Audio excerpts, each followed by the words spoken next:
everyone.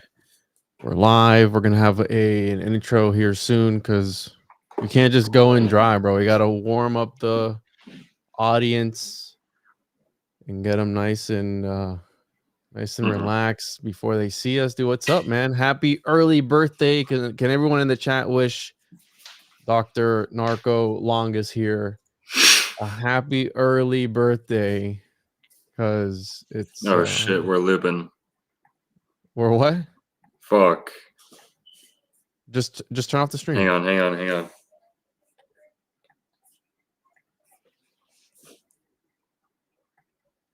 All right, there we go. My bad. Well, we sound fine though. Can we get a sound check in the chat? How we sound? A happy birthday, Dr. Narco Longus. Happy early birthday. Thank you. How old are you gonna be, bro? How old am I gonna be? Yeah. 27. 27. No, 28. Sorry, 28. 28? Yeah, my bad. I thought you were gonna be 26, bro.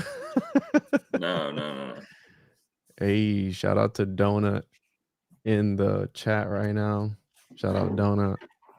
But yeah, dude. So I've been working on this presentation for the last week. Very excited. Have a lot of stuff to talk about.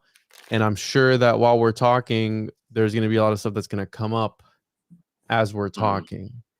And so, let me share my screen here real quick. And everyone, make sure to go check out my show over. We're streaming to both channels today, the Juan podcast channel and the Old World Florida channel. Make sure to check out the Patreons.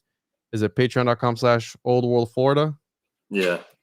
And then patreon.com/Juan podcast, www.tjojp.com. Do you want to plug anything else, Longo? No, I'll do it at the end. Awesome. Yeah, I'm also live every Tuesday on Twitch, twitch.tv/Juan podcast, all that good stuff. Links down in the description. Here, let me share my screen. So I have a couple things. We're going to be going over a couple things today. We're going to be going over, obviously, sinkholes in Florida and some that are outside of Florida. And I stumbled across this. I'm going to talk about it because I went down a rabbit hole the other night. And this has really been one of my biggest fears because although the chances of you dying by sinkhole are low, they're never zero. Okay. And they always show up unexpectedly and they strike quickly. And there is a case where there was a man sleeping and never to be seen again. So we're going to be talking about that here in a little bit. But everyone always says, right, wish the ground would swallow me up, right, when you're in an awkward situation or something. And here in Florida, which is the sinkhole capital of the world, that could quite literally happen to you. So how we got here is something I had a video pop up on my YouTube, and I was surprised to see where this particular sinkhole was at, off of Fairbanks Avenue, off of I-4 in the middle of Orlando. And it's the deepest. They called the mystery sink, stretches about an estimated 500 feet down, but they've never been able to get to the bottom. And they actually use this particular sinkhole as a training sinkhole, I guess, for divers to go down and dive. And the reason it's closed off to the public is because one time a diver went down, never came back up, at least not alive, and they had to go back down and rescue him. And this is actually on private property right now. So the deepest sinkhole in Florida. And then there's some, I'm going to be touching on some other notable sinkholes, which a lot of the lakes that we know and love here in Florida are actually sinkholes, and some very notable ones that we're going to be talking about today. But Deep Lake was one that stood out to me because it's on the southern end of Lake Okeechobee, and it's actually 90 feet deep, naturally occurring sinkhole. And an interesting part about this is that the top half is fresh water, the lower half salt water. Okay. And I thought it was interesting because we have here old Billy Bowlegs, Chief Holada Miko, also known as Billy Bowlegs, 1858. And they talk about him here. Had held territory very near here. The land was relatively high and fertile, making it conducive to growing fruit trees and gardens. Following the second Seminole War in 1842, they lived in relative peace. However, in 1855, either intentionally or by accident, a group of U.S. Army engineers and surveyors destroyed the camp, fruit trees, and gardens when he wasn't there. So, of course, right, the old white man coming in and doing what he does best, right? So, you have some other Walter Langford here, but I find it interesting that it's 90 feet deep, one of the deepest naturally occurring. Top half is freshwater, lower half is saltwater. So I watched the video on this and I was like, you know what we haven't talked about on the Old World Florida channel or anywhere else?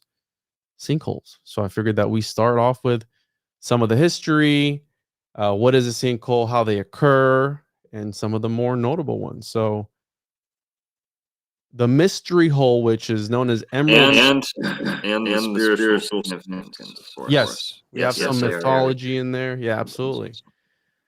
So Emerald Springs, and look at where this is at. Because I'm like, when they were talking about, I was like, Fairbanks Avenue. I drive here. I've driven past this thing a bunch of times. It's literally in the middle of Orlando, off of I-4, off of Fairbanks. Now, don't go trespassing or anything like that. But now you know where it's at, the mystery hole. And here we have the.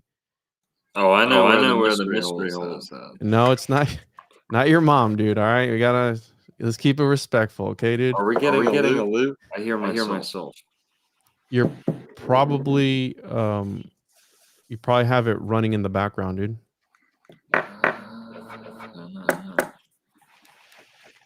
You good? Test. Doctor is echoing. Is he echoing? You guys hear that? I'll be right back. Is he echoing? Am I echoing? Longo is in the multiverse. That's weird. Here, I'll do something here real quick. That's lame. Maybe it's me sharing my system audio, but I don't think so because I'm not running it.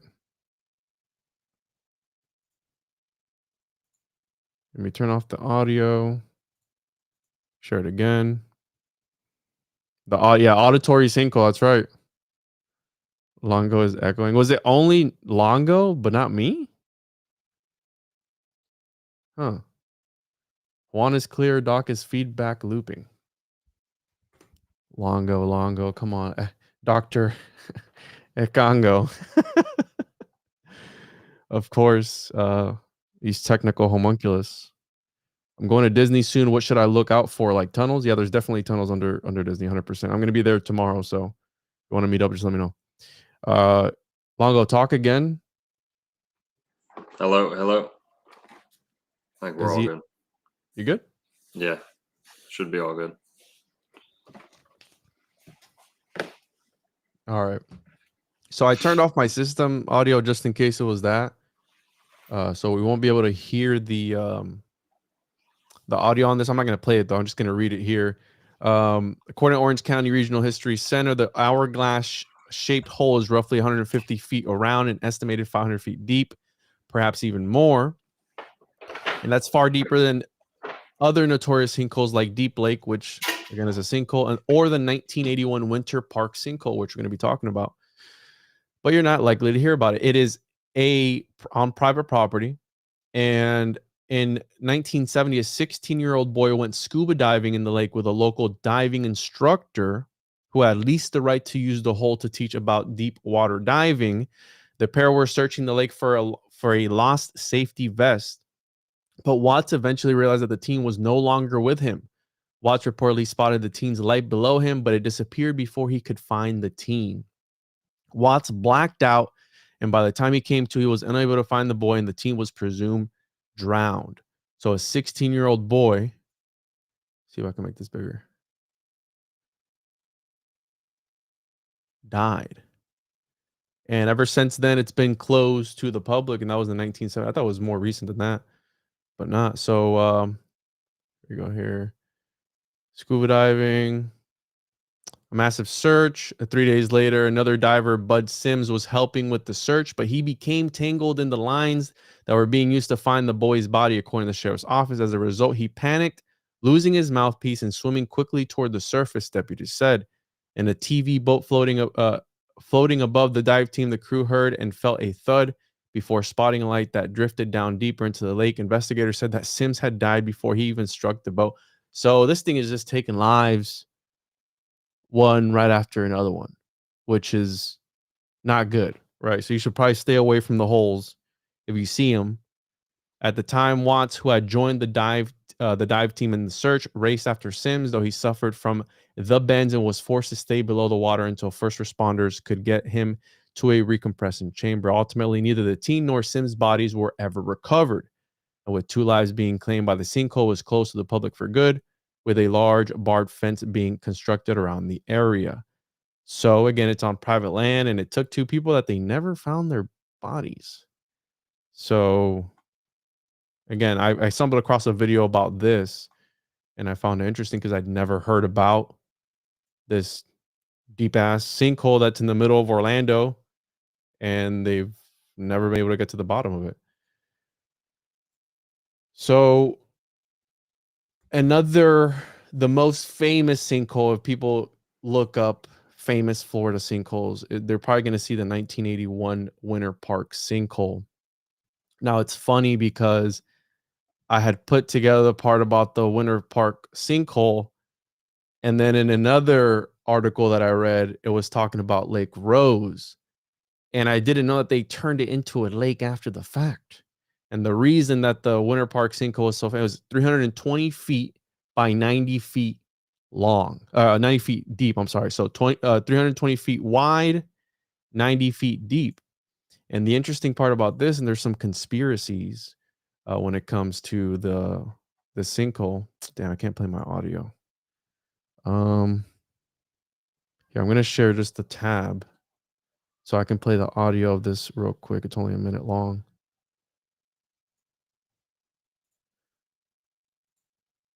Here we go. Share.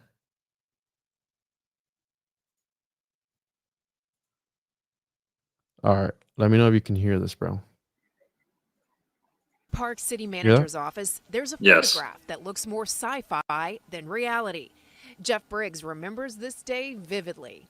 There was a phone call from a woman who said her backyard is falling in. It was a 60-year-old woman on the phone named May Rose Owens, and she was losing her backyard to a fast-growing sinkhole.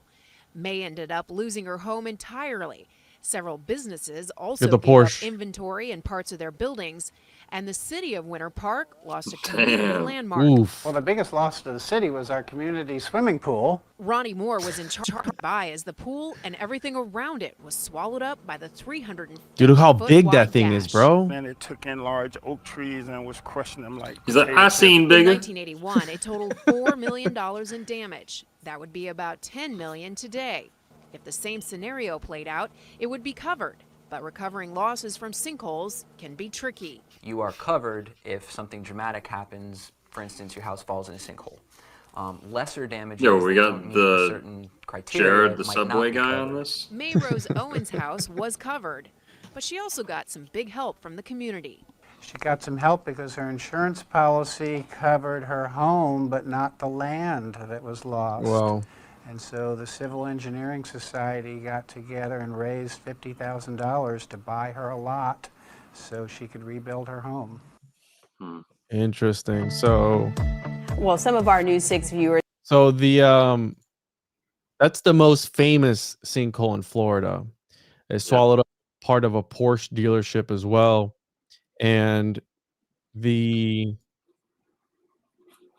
were talking about the Coquina Cowboys. Well, there's a conspiracy revolving around this particular sinkhole because the conspiracy is that so here they are taking out some Porsches because this was, I guess, a part of a Porsche dealership. Stories circulated that one of the cars retrieved from the sinkhole was full of cocaine. Wow. Conspiracy, right? They said not true, but realtor Bob Govern, the owner of a 1979 Porsche 928 that was retrieved from the hole, was later sentenced to 45 years in prison for helping run a $300 million marijuana ring. So again, that was one of the conspiracies of the cars that they pulled out, because I guess they pulled out some pretty valuable Porsches. We saw this one in the video flopping out of the building there. But yeah, the cocaine conspiracy of the sinkhole, where I don't know, they said that allegedly one of the cars was packed full of something in the trunk, some extra powder in the trunk. So what is a sinkhole? How do they form? Blah blah blah. Right. About it, they can strike in the night, and that's one of my biggest fears now. Whenever you hear your house settling, maybe perhaps is there maybe a sinkhole underneath it? We did the episode with, what was his name, Brent, the guy that unfortunately passed away in a cave, breaking a record actually. Yeah, Brett Hemphill. Brent, R.I.P. yeah, he showed us what it looks like underneath, essentially what a sinkhole would open up to. And the particular system that he showed us was underneath a community. So essentially, under the Yeah. foundation of your house, how we see here, you could be a couple feet away from a bottomless pit that opens up into one of these corridors that had 150, 200-foot ceilings inside the caverns that he was swimming in. Yeah, we can pull some video up too if you want to go through it. I got it in front of me. Yeah, go ahead and send it over so people can. I don't want to freak anybody out, but it's been freaking me out reading about this, and this is why I'm doing this presentation. But yeah, let's look at this. So a sinkhole, according to the United States Geological Survey, right? Because we got to trust whatever the government tells us, is a depression in the ground that has no natural external surface drainage. Basically, this means that when it rains, all the water stays inside the sinkhole and typically drains into the subsurface. Sinkholes are most common in what geologists call karst terrain, which I believe it was Karst Research, the name of Brent's company, something cave diving. Yeah. These are regions where the type of rocks below the land surface can naturally be dissolved by groundwater circulating through them. Soluble rocks include salt beds and domes, gypsum, limestone, and other carbonate rock. Florida, for instance, is an area largely underlain by limestone and is highly susceptible to sinkholes. So sinkholes usually happen more during the rainy season. You see them more because, again, the water is just washing everything away. When water from rainfall moves through the soil, these types of rock begin to dissolve. This creates underground spaces and caverns. Sinkholes are dramatic because the land usually stays intact for a period of time until the underground spaces just get too big. If there is not enough support for the land above the spaces, then a sudden collapse of land surface can occur. Mind you, you're mowing your lawn, picking some weeds, doing whatever. Boom, one thing leads to another. The ground opens up, you're gone. Right? You're gone, and then potentially you could be swimming in what would be one of these, which this is from our boy, rest in peace, Brent. But this is Wiki Wachi, which where is that in Florida, bro? Wiki Wachi, Hernando County. That is over by, is it Blue Springs area? I think it's near Gainesville, maybe a little east. Brooksville, yeah, by Spring Hill. So essentially, a sinkhole would open up to one of these. This is underground. This is Florida right now. Underneath our own feet, there could be an entire system. Yeah, bam, a direct line to inner Earth, Shambhala or something, and you're in there, and you're with it. That's all she wrote. Which, again, the chances of, usually when a sinkhole opens up, although there are a lot here in Florida and something known as the Sinkhole Alley, they usually open up, but there's nobody around, nobody gets hurt. But there have been some instances where people have been swallowed up, and it's dude, it's terrifying, bro. Like, thinking about that, going to sleep, and what if one of the sides of your house collapses or something? What are you gonna do? Oh, there goes grandma. Fuck, I mean, if that's how God wants you, there's nothing you can do about it. That's a rough way to go. But check this out. Look how Yeah. the serious room. Look how crazy. Oh yeah, this This shit is- heats up. Bro, look at that. It's like the Grand Canyon. It's literally the Grand Canyon underwater. Oh my God, bro. Look at how and he said that wasn't even the largest room.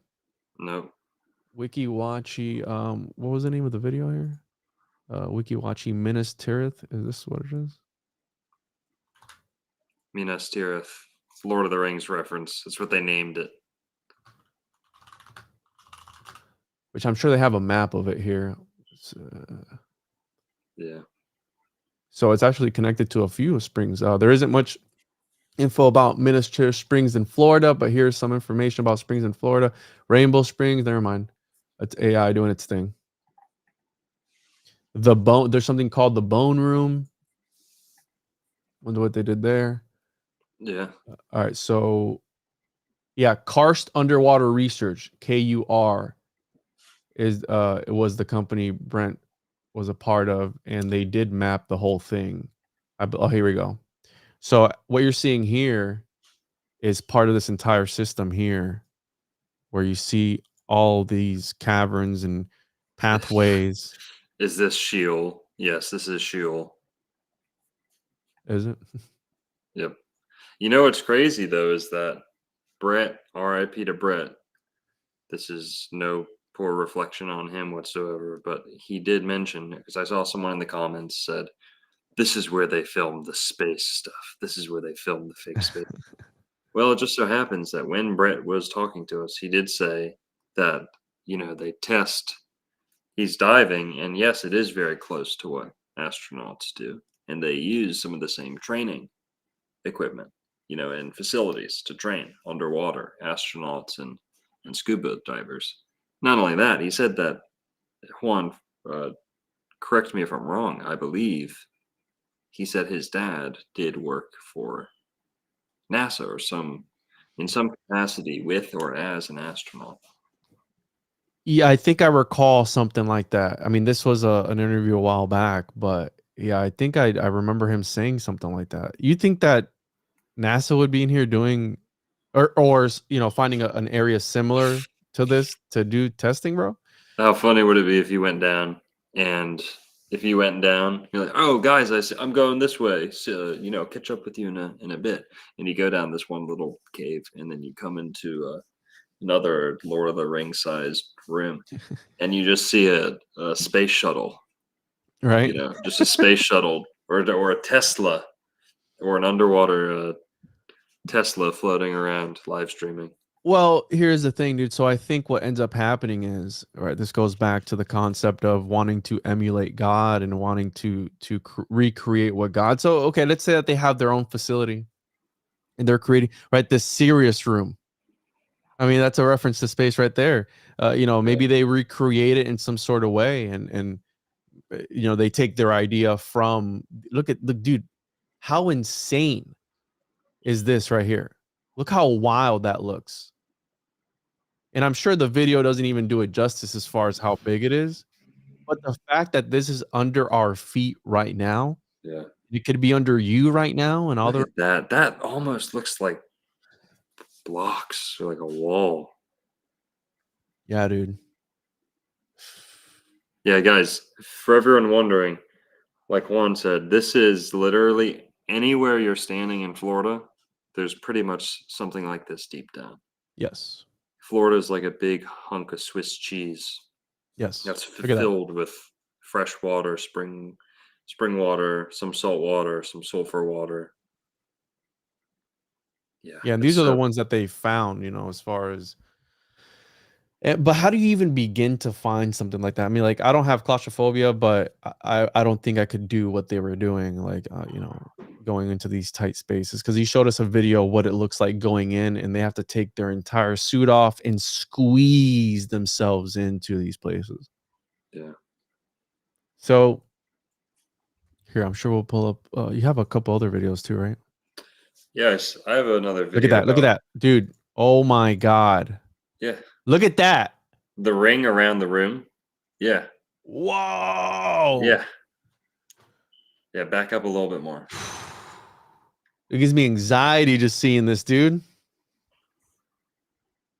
And they're in it, and they can't This shot right here. Look at that. Oh my God. This is literally the Grand Canyon underwater. Florida has an entire Grand Canyon underneath it. And pretty much these are each old sinkholes that had already happened. You know, long time ago. Something gave way and all this collapsed. Yes, it dissolved. So essentially a sinkhole, you know, as long as the water keeps rising, it'll keep just chipping away, and you get a cenote. That's what a cenote is, which we'll get here to in a little bit. But oof, dude, gives me the heebie-jeebies watching that there. So here, let's continue here. So that's what a sinkhole is according to the United States Geological Survey. How many sinkholes are there in Florida? There's over 27,000 reported sinkhole incidences and sinkhole affected parcels across 59 counties in Florida. And if you notice, the concentration is around here. Yeah. Of the sinkholes, something referred to as Sinkhole Alley. Yeah. Here in Florida. Now, this website, you can go on this website, sinkholemaps.com. It didn't work too well. And I think you had to subscribe or something like that, but you can check it out. And essentially what it does is you click that. Actually, hold on. This is a different website. I think this is a county website. Give me 1 second. Yeah, this is a county website. The other sinkhole website wasn't working too well, but you zoom in here and you can click on these and it gives you a little bit of information. This is from 1959. It tells you road closed, you know, it tells you the newspaper article, the dimensions of it, and sometimes you can find more information about it. Covers more, I don't know, they all say the same thing, covers more than 200 feet thick. So that's like a universal thing, but you go here and it'll tell you 7 sinkholes opened up in the same area, same day, plotting approximately 501 feet east of given address. And it'll give you the houses and everything. So if you're ever looking for a home in Florida, it would probably be best if you look up, just see if it's near a sinkhole. And it just so happens to be that I bought a property where, according to the local legend, it was a sinkhole back in the 60s. Now, I wasn't able to find any of that information when they told me about that. But that's what the locals say, that it was a sinkhole. So if you guys don't hear from me again, just know that I was chilling out. Ground opened up. Rest is history. So right here, a possible sinkhole has formed in place of an old well 60 feet from the back door. So it gives you a little bit of information. This is arcgis.com. This is actually a state website, but you can see all the sinkholes here that people have reported from all the years around. And so want to add this little segment here. Oh shit, here we go. Listen, dude, listen. Here we go. The numbers don't lie. You've been taking your meds, Juan? Listen. The numbers don't lie, Longo. And the numbers told me something today. Okay. This is actually really good. Well, I think you're going to be a little bit disappointed, but here we go. So sinkhole equals 31 in Chaldean. But you know what also equals 31, Longo? Elohim. Fake and gay. So could sinkholes really be fake and gay? You know, that's what the numbers are saying. Don't shoot the messenger. I'm just here to inform the people. And so I went down a little bit of a rabbit hole and I'm like, so what else could be fake and gay? If sinkholes are fake and gay, you know, maybe they're sent by the Illuminati or by the Rosicrucians or something, who knows? But then I was like, well, what else is fake and gay? Astrology's 31, atomic bomb or atom bomb is 31, Barack H. Obama is 31, chemtrails, Congress, and even Joe Rogan. So could Joe Rogan be fake and gay, Long? I mean, the numbers. Well, yes. The bright line equals 31 is the bright line fake and gay. The Matrix is 31, and even YouTube is 31. You gotta use Pythagorean though, dude. Listen, dude, it doesn't matter. The numbers don't discriminate. Hurricanes is 33. Were they sent by the reptilians? And is that why they don't hit Tampa Bay or Walt Disney? Because it's 33. But you know what, dude? It doesn't matter because this is what the numbers think of you, okay? and they don't care about your feelings because that's the numbers. But again, that's just a little segment that I went down a little rabbit hole there about the numbers, and I was like, what are the numbers saying about the sinkholes? And the numbers are saying that they might be fake and gay.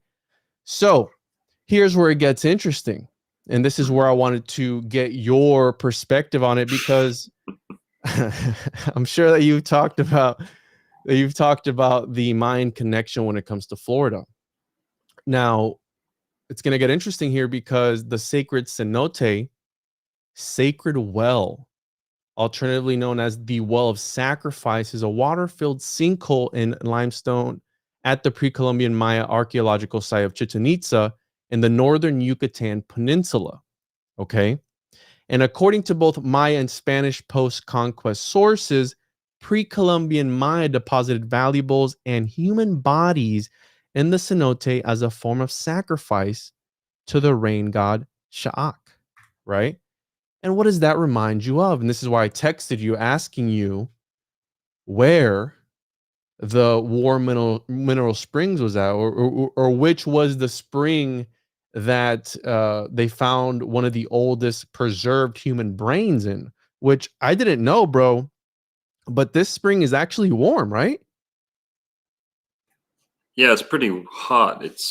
It can be like 80 degrees to, I think, like just under 100 degrees. I don't know how hot it can get, but it's usually like body temperature.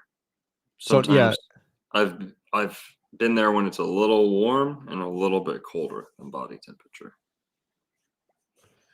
hold on, dude. Where is this warm? It's mineral? Northport. It's Southwest Florida, so near Sarasota, between Sarasota and Venice, I believe. I was gonna say we should do the next meetup there, but I think that part might be a little destroyed right now. Oh yeah. Got to give that area some time. We got to give it some time, but maybe we can do another meetup at another one. Maybe another spring. Well, we did one right by your house and you didn't come. Oh, it's during the week, bro. I got a family. If it's like a This Saturday. is work. You see, okay, here, you see what Juan thinks about you guys? He doesn't No. take this seriously. The truth comes second to his little slave job. No. My I put family, you bro. first, You guys always. come second to my family, okay? That's what that is. We are your family. Let's do one on please. Saturday or Sunday. I'll show up. It's the full moon. You see this fucking pagan? I'll smoke a bowl with you, bro. We'll chill out, do a live stream.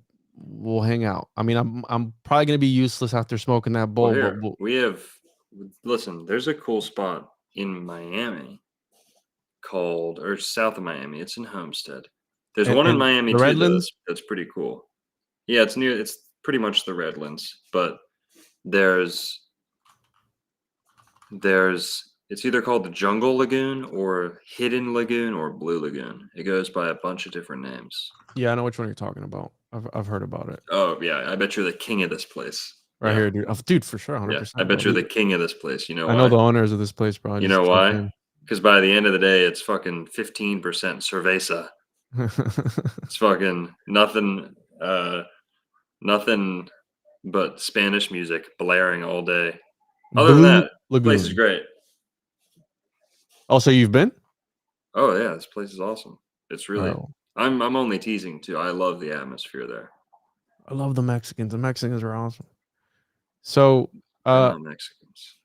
Yeah, I think they're probably Cuban. That's mostly, yeah. So here we have War Mineral Springs. Now, what's interesting is that they posed a question here: where are the remains today? Can anyone answer this question? Now, they don't answer it in the website, but here we have a picture, and if you want to take a look at this, this is an archetypal. If you look at this particular shape, almost all sinkholes are this shape. Now, what's interesting about that is that a lot of these ponds that you see on old farms or anywhere next to the 417 or the Turnpike or the 408 or I-95 or whatever, more than likely it's a sinkhole. Okay. And there are a lot of those everywhere. So if you see a pond that has no entrance or exit, so this one in particular, right? This is probably just wetlands or something. You have, these trails, that's probably people, but Anywhere you see where it doesn't have an entrance or an exit body and it's round like that, check this out. How many of these are probably sinkholes? Probably a majority of them, right? So perfect example right here. No entrance, no exit, right? You have just a circle. It's probably a sinkhole. Okay. So just keep that in mind. Look at this. Yeah, I'm not sure if cypress domes form in sinkholes, but that whole area definitely is dotted with sinkholes. Boom. This, could be a Yeah. sinkhole. It's And round. just most of them fill in. Most of them fill themselves in like Yes. right away.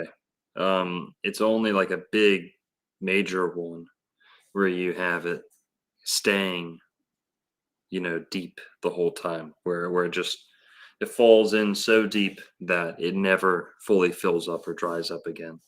So it Most of makes, them just most of them fill most of the way back up. I know this isn't a sinkhole, but it just makes you wonder, right? Lake Okeechobee. Some people think Lake Okeechobee is an impact crater. Oh, really? Yeah, some people think that. Oh, wow. I hadn't heard that one. In school, they told me it was a glacier that once upon a time came through and No, scraped out the indentation of the lakes and everything, right? This is my that's favorite.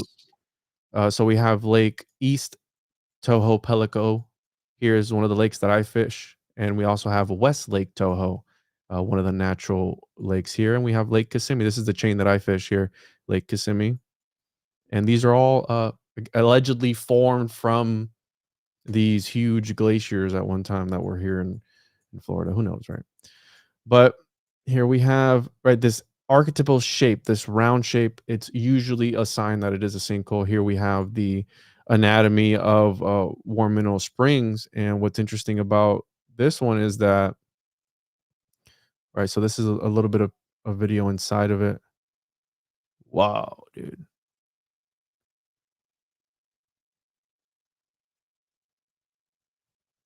That's wild here. So right here, you see, this is how it would form. Essentially, this would all wash away by the rising and falling or whatever. One day some dude was just being a caveman or something up here. Boom. That's it. Gone. Nobody ever saw him again. That can happen to anybody now. Yeah, Warm Mineral Springs is awesome. Everyone's got to go check that place out. Are you going to talk about the Fountain of Youth aspect? Your thing. Well, Warm Mineral Springs. There's this whole fountain of youth myth in Florida. Now, most people tend to think about drinking, drinking water, like a drinking fountain. And if that's the case, then it's probably just all the spring water in Florida. But if we're talking about a place for bathing, one particular very unique fountain or spring or pool for bathing, where, the benefits come from soaking in it rather than just drinking it. If that were the case, then Warm Mineral Springs is probably the one. And the locals really seem to think that. Warm Mineral Springs over there in Northport, Florida, they actually made it its own little city or its own little community now. It's called Warm Mineral Springs, I think. But I don't know how long it's been open, since like the 50s or whatever, but they used to dive this in the 50s, and we're going to watch some of this old video, I guess. But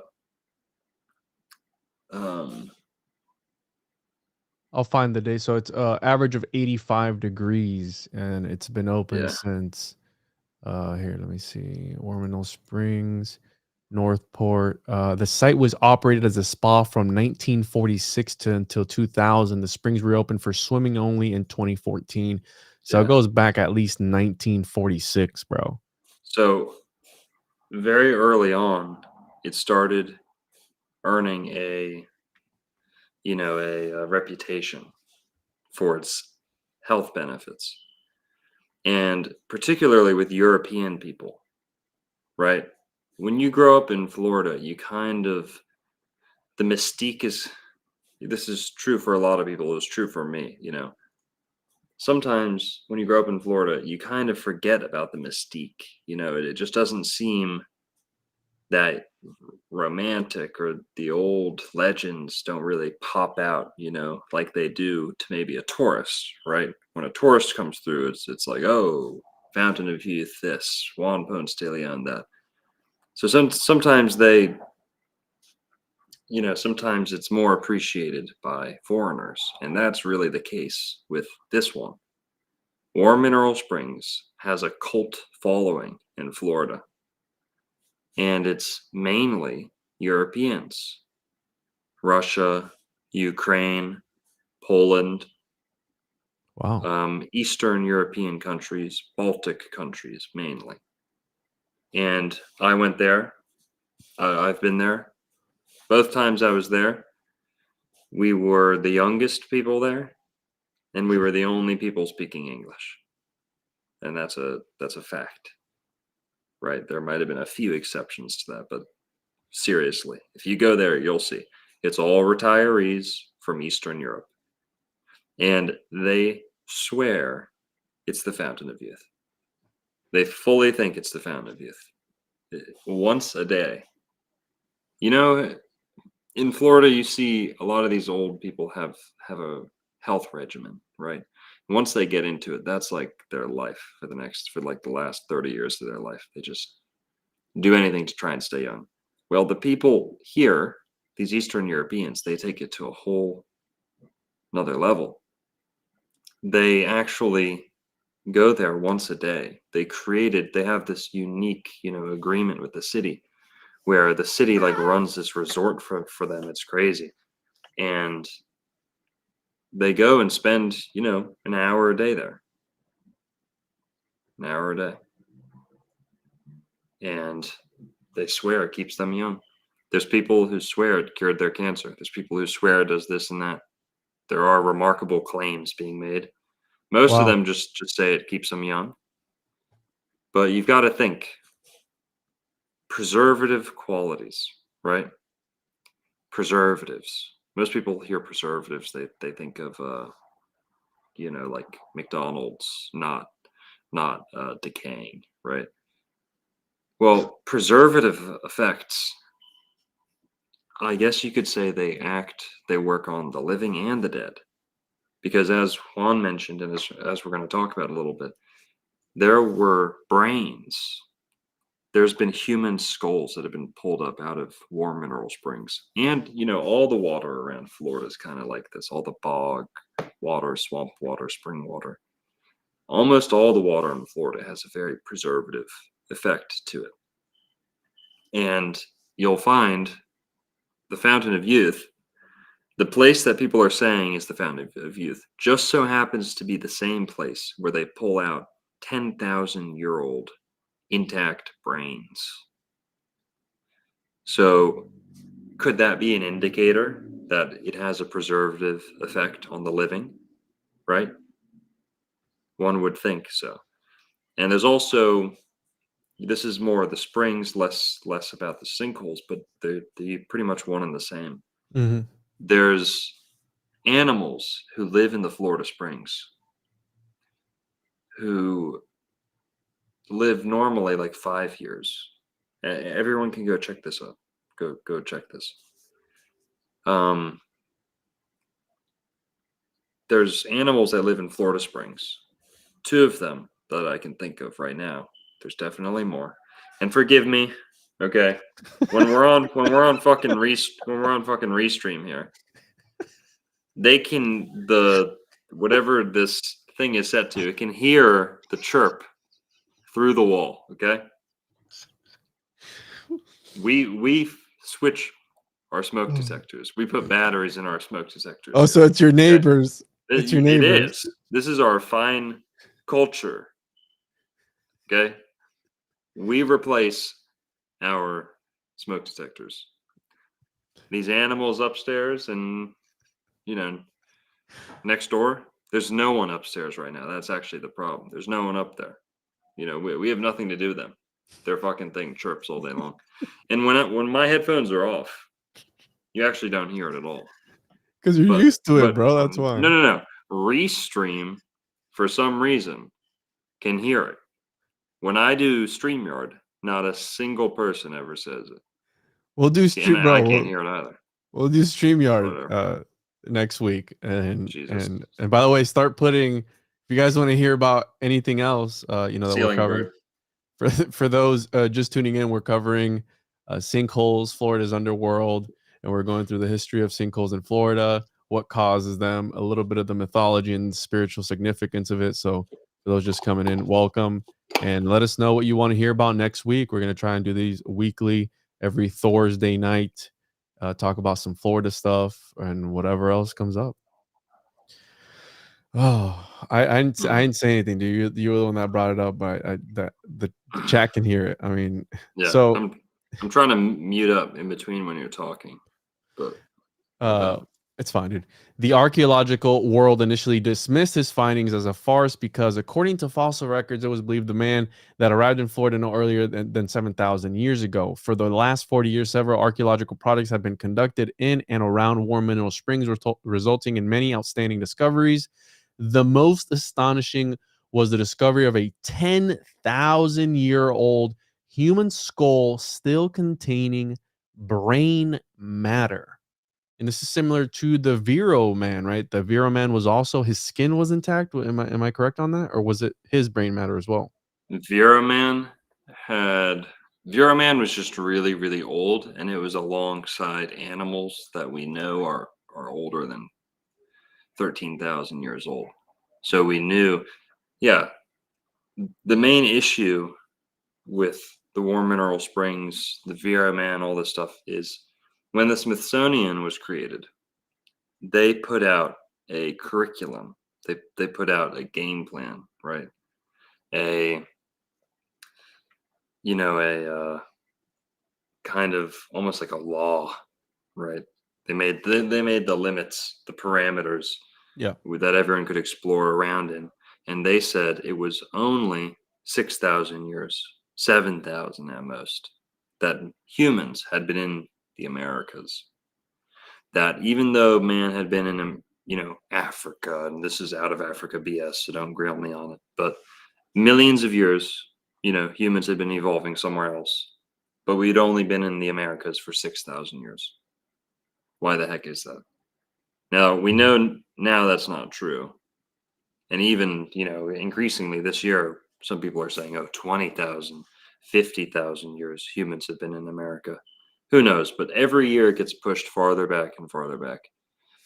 And say what you want about timelines, but they really, really wanted to keep it very short. The Smithsonian needed all the findings to fit within 6,000 years. When they find stuff like this in warm mineral springs, you can doubt the carbon dating, right? But you can't doubt certain things. Certain things are just by their nature, the nature of how they were found, where they're located, they reveal a certain age.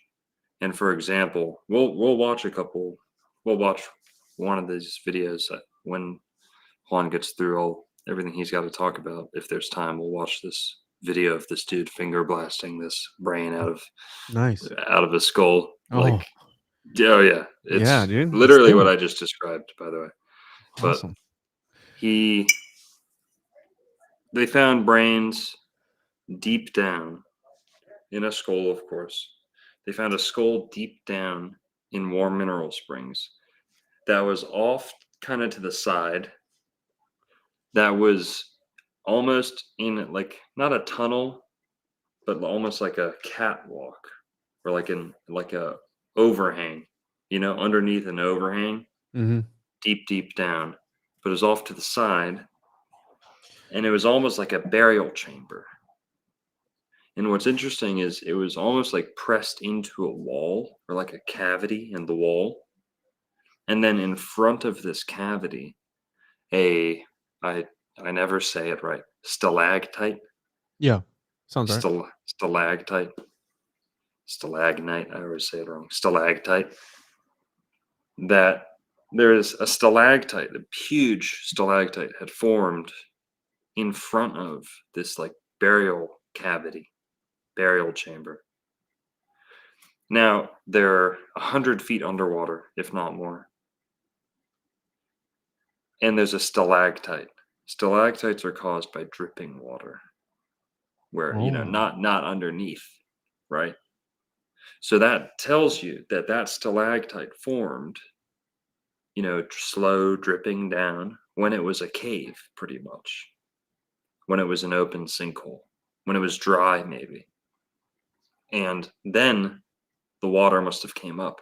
So we might be seeing multiple sea level rises and shifts, right? But regardless, if it's that deep down and you pull it out of a wall and it's lodged into the wall behind a stalactite, you know that it was there before the stalactite dripped. And you know that the stalactite was there before the water rose, right? You know that it was dry at some point, or roughly somewhat dry. So using methods like that, God doesn't make it so impossible to figure things out. There are certain kind of foolproof methods, indicators. That's what we call evidence, by the way. That's not proof. That's called evidence. It's evident. Right. Evidence should be that which is evident, not that which, you have to bend over and stare into a microscope for 10 hours to get a whiff of, Flat Earth equals 31 too. Good point. I think Elohim equals 31.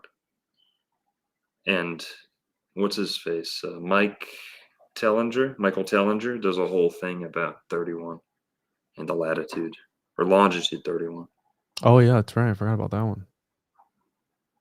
But you have slides? Are these your slides? No, this is from the website. So I think that they buried their dead here because they saw it as a sacred area. Which, I Yes. mean, think about it. If you see an opening in the ground, primitive people, you'd be like, God did this, and let's start throwing bodies in there to appease the gods. And this is where it gets interesting, because where we talked about the ancient Maya doing human sacrifice in the cenotes, well, there are theories, which I'm sure you've covered before, where the Mayans were in Florida at one point, and there's pottery evidence of that. And what I found interesting was that, so here's the cross Gulf travel theory, that the Maya came to Southwest Florida.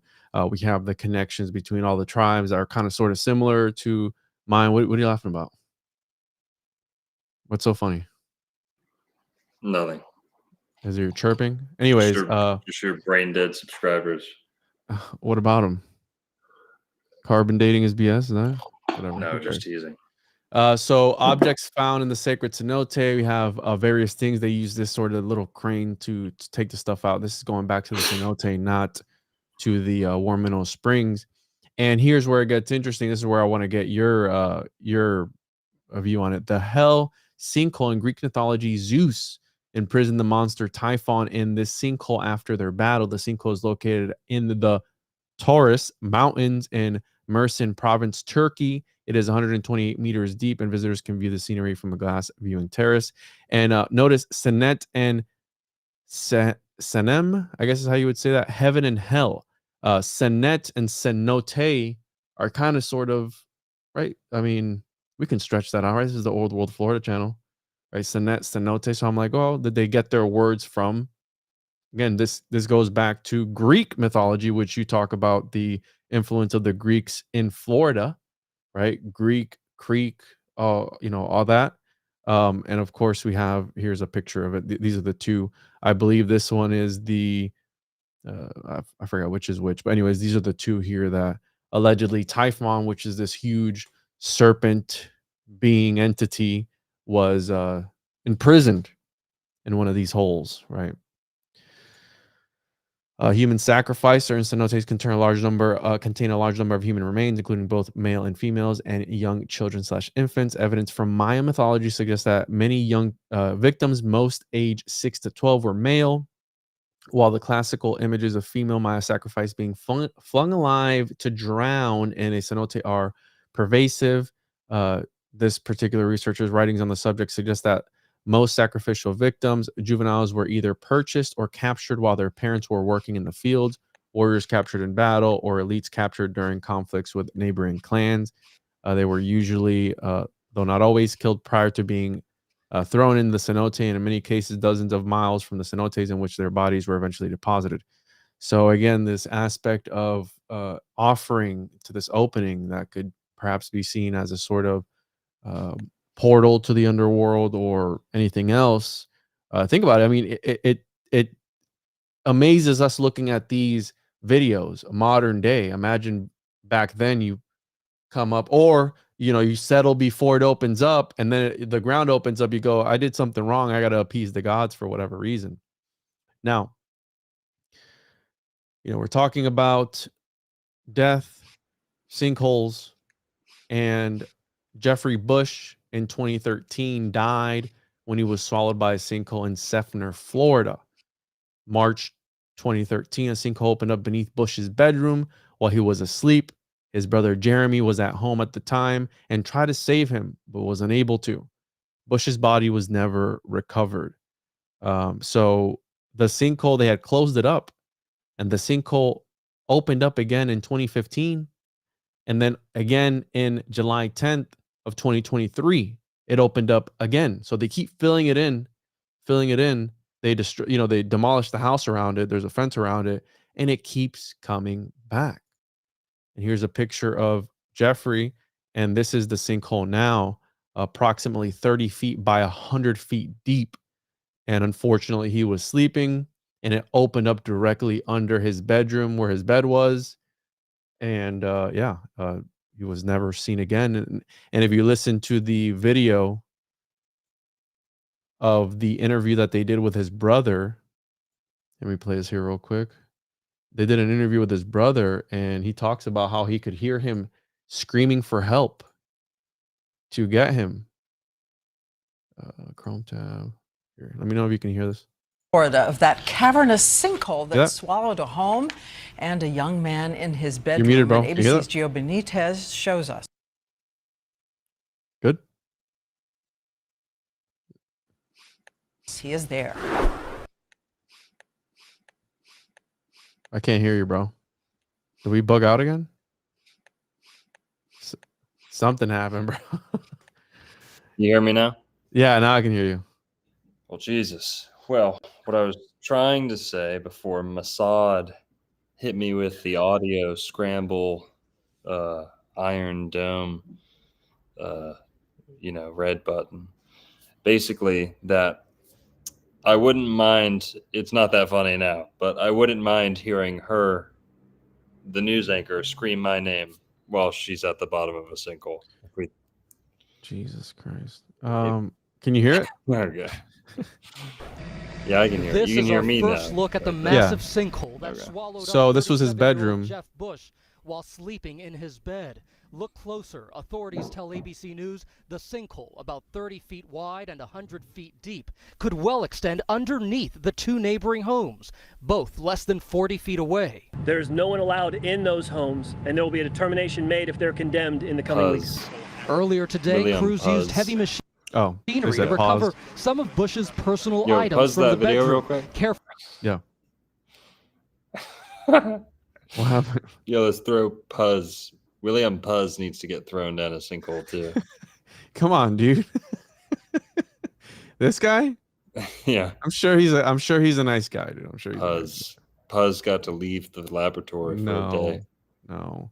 They actually had to get the stuff here with a excavator. And what's interesting, I didn't put this in the presentation, or maybe I did. There is a whole community in I believe either Land O'Lakes or the Villages where the government ordered the people to leave because there's a sinkhole on the property, and the people said nope. And the county made them sign a paper saying that if anything happens to them because of the sinkhole, they can't come back and like sue them. So they literally kicked them out of their own homes. And the people fought to go back and live in the houses because, again, I mean, what are you going to do? You can't sell the house. The insurance won't pay out on it. We're closed. Sorry about that. Well, you close your door, bro, and they won't come in. Dude. Close the door. I'm just going to sign off. All right, you guys can listen to fucking Han's gay-ass shit by yourself. Go close the door, bro. I actually have a girlfriend, by the way. Don't leave. Not What are just you doing? not just a made up content wife. Okay. And when she leaves, I don't get up and immediately lock it behind me. Oh, okay, I got you. Well, I'm sorry, Dad. Don't be mad. People are always walking by and fucking yanking on the door. Listen, we'll finish this video while you do his that. I love you, jacket and Donovan. hat from the wall. But Jeremy Bush is frustrated his brother remains buried in the rubble. They got this big equipment. Why can't somebody be harnessed up on that equipment and try and rescue? Authorities say that's just too dangerous. Any additional loss of life would have made this tragedy even worse. So today, that machine ending the demolition by sending flowers for Mr. Bush down into what is now his grave. Damn. As crews now fill this sinkhole with gravel to stabilize it, we've learned a new sinkhole opened up just hours ago here in the same town. This one, we're told, did not hurt anyone. So another sinkhole opened up in that same county that same day. That was in 2011 when that, and then there's the interview here with the well, you guys can't see that with the brother. Anyways, let me share my screen here where he's talking about trying to rescue his brother, and his brother he could hear him allegedly screaming for help, for him to help him. Here we have this particular home, sinkhole damaged home in the Villages, on the market for $499,000. What ended up happening, the sinkhole ended up opening up. They deemed the house that they had to demolish it. It went off the market for a while and then popped back up on the market. So this is maybe something. And on the listing, it says to check that they had allegedly done some stabilization in the foundation of the home. Let's see if it's still on the market here. So this is the house. And is it for sale? Is it this one? Oh, they sold it in 22222 for $525,000. And the sinkhole was right here. This is the picture. That's that house right there, dude. Yeah. Go ahead. Nothing. I just tried to make a tip goal for you to strip naked, and YouTube rejected it, said it was not allowed. Hopefully I don't get in trouble. You ever do that? You ever start a tip goal? No, I would know. Start a tip goal to start a get the tip jar out. We'll summon a homunculus. Homunculus. We'll do the rite of Hades and summon a sinkhole. Again, a home in the Village is declared uninhabitable due to sinkholes. They discovered that these sinkholes were opening up on their old golf course there, right? They always turn these old burial mounds probably into golf courses. And so here's another picture of another house with a sinkhole in front of it. Sinkhole there, sinkhole here. Florida sinkhole might force condemnation for more homes. I think this is the one that I was talking about, where they kicked everybody out and they ended up fighting the county to stay in their houses. This is Land O'Lakes, Florida. This is from 2017. And how, again, everyone says, my house is fine, but the county can go in and tell you, hey, you got to get out. And then I'm sure you can't do anything, because if you don't have sinkhole insurance, then you're kind of screwed when it comes to that. It's like a nightmare. Neighbors unsettled after 60-foot sinkhole in front of Polk County home. This is January 23, 2024. A 60-foot sinkhole opened up in front of this house. Look at that, dude. Imagine just your yard just caves in, bro. And a 60-foot deep sink. That's deep, bro. 60 feet. You could die from just the fall in there. But they have this huge excavator. And yeah, that's another one there that I found. And again, there's numerous ones of this. Now, an interesting one that I didn't know about, that I learned about doing research for this. Check this out. This is Lake Eola in downtown Orlando. Really? If you look here, what does that remind you of? Again, it's It's very circular, nothing going into it, nothing going out of it. In 1888, Lake Eola was recognized as a City of Orlando public park. But what you probably didn't know was that in 1873, it was purchased 200 acres, and along with the help of a natural aquifer 200 feet below ground and the flooding of stormwater, this area became a beautiful lake known to the public as Sandy Beach. This lake was perfect for sailors to enjoy on hot Florida days, and that became Lake Eola. So, wow, Lake Eola, I never knew that. Is a sinkhole, or at least a part of it, and that's why it filled up with water. I didn't know that either, bro. When I was doing research, I'm like, what? We've all been there. And there's also other ones that people have visited that are also sinkholes. So Florida's Sinkhole Alley. Now, there's a part of Central Florida known as Sinkhole Alley, which I showed a little bit at the beginning. It goes all the way from Hillsborough County and close to Tampa, all the way up to Daytona, and it goes through our areas of Maitland and Winter Park. So here we have, it is an easy way to see if a lake started as a sinkhole. And by the way, I was going to get a geologist on who had a lot of knowledge about sinkholes. I sent him an invite. He had agreed to come on. And then when he checked out the channel, he said, no, thank you. So yeah. He's like, I don't think I align with your shows. So I'm going to go ahead and decline after he had said yes. But whatever. I'm sure we can find a cool geologist who knows about sinkholes that is willing to come on. I hope you guys appreciate how much of a fool me and Juan make of ourselves reaching out to normies sometimes, trying to get good content, trying to get a good outside take. People aren't as open-minded as you'd like them to be. Yeah, they see one thing, they see one thumbnail, one particular title that they don't like, and it's all downhill from there. And that did happen to me this week. I was excited he was going to come on because, again, a geologist who has studied. People always be like, if I make a video on, who knows, geology or sinkholes, for example, this is just like Juan saying. Someone might say, look at these two fucking loser armchair, fake experts, why don't you have a real expert on to talk? It's like, well, when we do reach out to them, they also think we're total losers and, like don't want to conspiracy weirdo, stuff. But I can't. My digital footprint is out there. I wear it loud and proud. So if you don't like it, then whatever.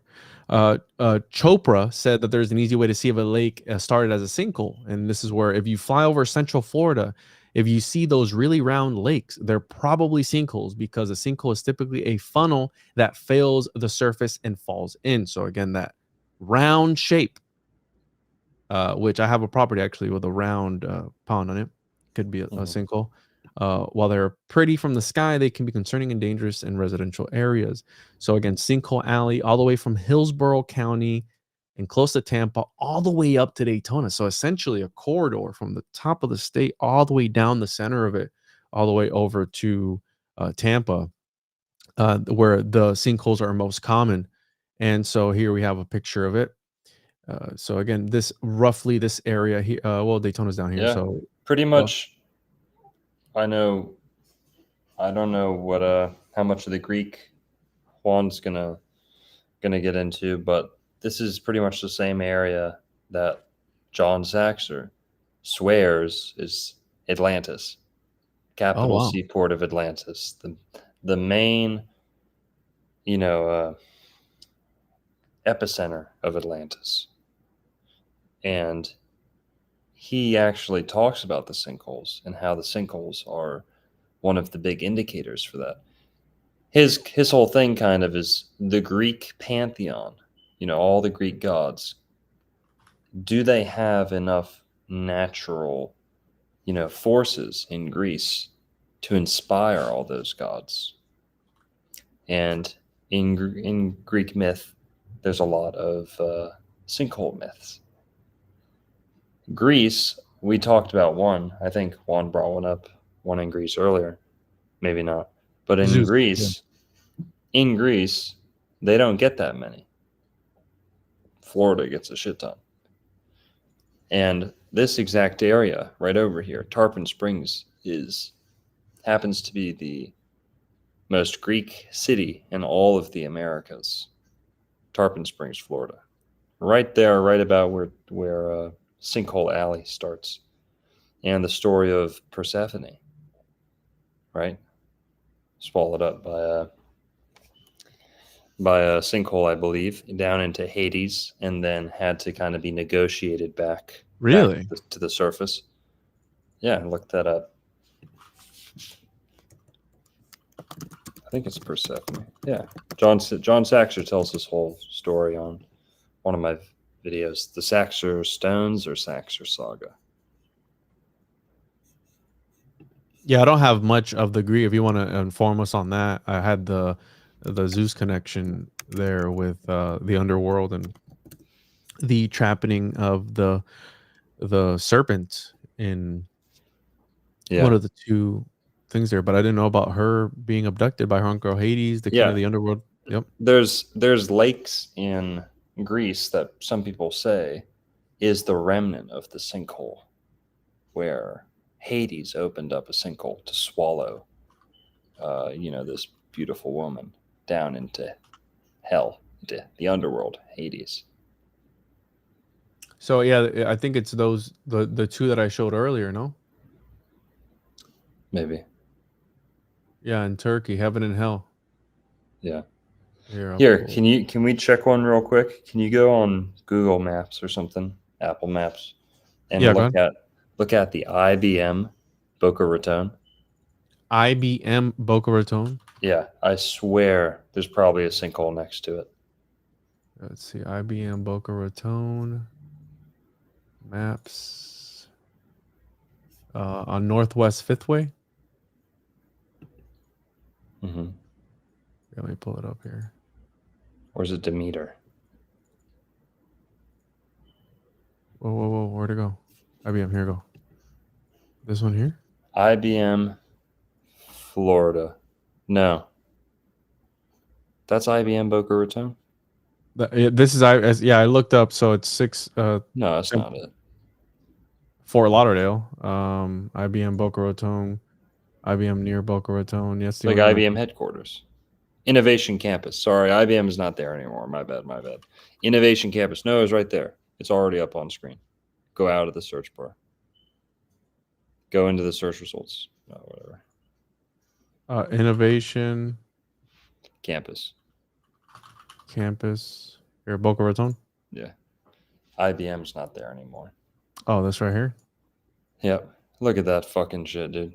Now, I think that one's man-made, but zoom out a little bit. There's one right next to it, too. Oh, right here? Yeah. Well, this one flows. Or maybe, maybe zoom out a little bit more. Or maybe not. Maybe that is it. The one right in the middle. That one looks rather deep. Who knows? I could be wrong. But look at the hexagon with the fucking circular lake. I mean, come on. And this is where the personal computer was invented. You know about this? Yeah. Boca Raton, which is the most Jewish city in America, pretty much, besides New York, which doesn't really count. IBM, the whole city, it's very new city. But it was created kind of around IBM. IBM, they came out with the first personal computer. I could be wrong on that. I don't know if it was technically the first, but the first big one, right? Was iPhone the first smartphone? Probably not, but it's the one that everyone, thinks of, right? So this is kind of the same deal. IBM created the personal computer and, manufactured it, I think. They designed it, something here. And so you can go take tours and, it's like a big, what's up, Andrew? Shout out, Andrew. Not a baba. Yeah, it does look like the CERN logo. It looks like an owl, doesn't it? It looks like a Drake owl, like the hexagon. If we want to take in, right, the occult significance of it. If we take into consideration the occult significance of the underworld and what's all that comes with that. Let's say that they did find a spring, right? And they built something around it to kind of sort of harness the power or something of said spring. I mean, I wouldn't put that past any occult group or any people in power, right? Because it's about taking the burial mounds, building a golf course over it, kind of sort of dancing on the graves of the dead. And then you have these holes that probably claimed a ton of lives, like the mystery hole that just was taking lives back, one after another. And what that does, right, to the energy in the area, to the energy of the place. Blood magic is a real thing, and I think it's one of the most powerful forms of magic in the occult. So if it was an offering place to some earlier people that threw in dozens of people in there, that powers the machine, right? And quite literally, it powered the machine of whatever IBM is. And if you look at the origins of any electronics, especially the computer, you have a lot of guys involved in that were 100% into the occult. Charles Babbage trying to summon the devil.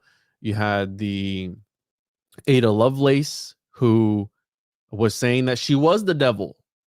At one point, they were writing letters to each other, and she said that she was the devil who was working hard for Charles Babbage. So I think that he succeeded in. She was actually the first computer programmer ever in the history of computers. I think that he did succeed in summoning the devil at one point when he was a little boy, doing the Lord's Prayer backwards and cutting his hand, trying to see the man himself at one point. So technology goes back a long time, in my opinion. I think that's what an Enochian is, and I think that's what all the tablets and everything else was before. It was just a primitive form of technology that people used to talk to spirits and entities, and now we're using them. We're using them to do this presentation and show people about the occult origins of IBM. So what do you guys think that sign looks like? Juan, what do you think it looks like? Which one? The CERN one? Yeah, flip. You can like twist it around too. Yeah, the CERN logo. It looks like an owl to me. Well, people say it's 666, right? So you have the sixes there. Here, zoom in again. Let me look at it again. This one? Yeah, let me look at the IBM place itself. The lake. In the back, yeah. Oh, fuck. Yeah, kind of. Again, maybe there's something to that shape. That place is huge, by the way. Huge. And it's like solid concrete. It's a 6 sides, right? One. Yep, it's a hexagon in the middle. Almost has like a DNA look to it, kind of. Mm-hmm. That could be a portal, bro. I mean, who knows? This might be a Stargate of some sort. I mean, that was the whole thing with, you can interpret sinkholes like that too, a spiritual meaning of it being a portal to, again. Well, IBM is the main villain of 2001: A Space Odyssey. Hal is IBM. Do you know about this? I didn't know he was IBM, but I know that Hal in Coptic means simulation. Yes. Hal is HAL. H minus H plus 1 is I. A plus 1 is B. L plus 1 is M. Stanley Kubrick came up with Hal by or whoever wrote the novel originally, or whatever the story is to begin with. Whoever came up with it took IBM and added one, just moved each letter one letter forward. Mm-hmm. HALIBM. Oh, I got you. And Stanley Kubrick was kind of like afraid of computers. Hal is I see IBM. what you did there. Yeah. HAL is IBM. He just couldn't do it for copyright purposes. He didn't want to get in trouble or like actually scare people about computers, but he wanted to get the message across. He's kind of like the first Terminator to have that sorry, the first movie to have that Terminator Yeah. vibe to it. Like, you know, the machines are out to get you. And it was IBM that sparked that he felt IBM was going to put you know, like a AI box in every single home. He thought it, you know, some people thought it was going to be the end of the world, right? People were afraid of technology back then too, by the way. Whoa, dude, that's interesting, bro. The Oh yeah, shifting of the letters. I didn't catch that. yeah, let's say that real slow for everyone who didn't notice. In Eyes Wide Shut, the bad guy, the computer program, the AI entity voice that's, you know, homicidal, trying to, you know, kill the other crew members. Its name is Hal, Hal. And people don't really think about the name, but Hal is supposed to be a reference. It was to IBM. IBM at the time was kind of like the Apple computers, you know, the most famous pop, you know, hip, cool. Everyone had an IBM computer back then. I don't know. I wasn't there, but from what I've been told, what I've learned in America, you know, growing up in Florida is this is my hometown, so we all know about IBM growing up here. And yeah, IBM is HAL. Stanley Kubrick didn't want to get in trouble, or he didn't want to You meant legal 2001 issue. Space Odyssey, not Eyes Wide Shut, right? Did I say Eyes Wide Shut? Sorry, we watched Yeah, that. We watched that like last night or something, 2 nights ago. But yeah, 2001: A Space Odyssey. HAL is IBM. IBM was headquartered in Boca Raton, Florida, probably at that same time, 1969, 70, whatever.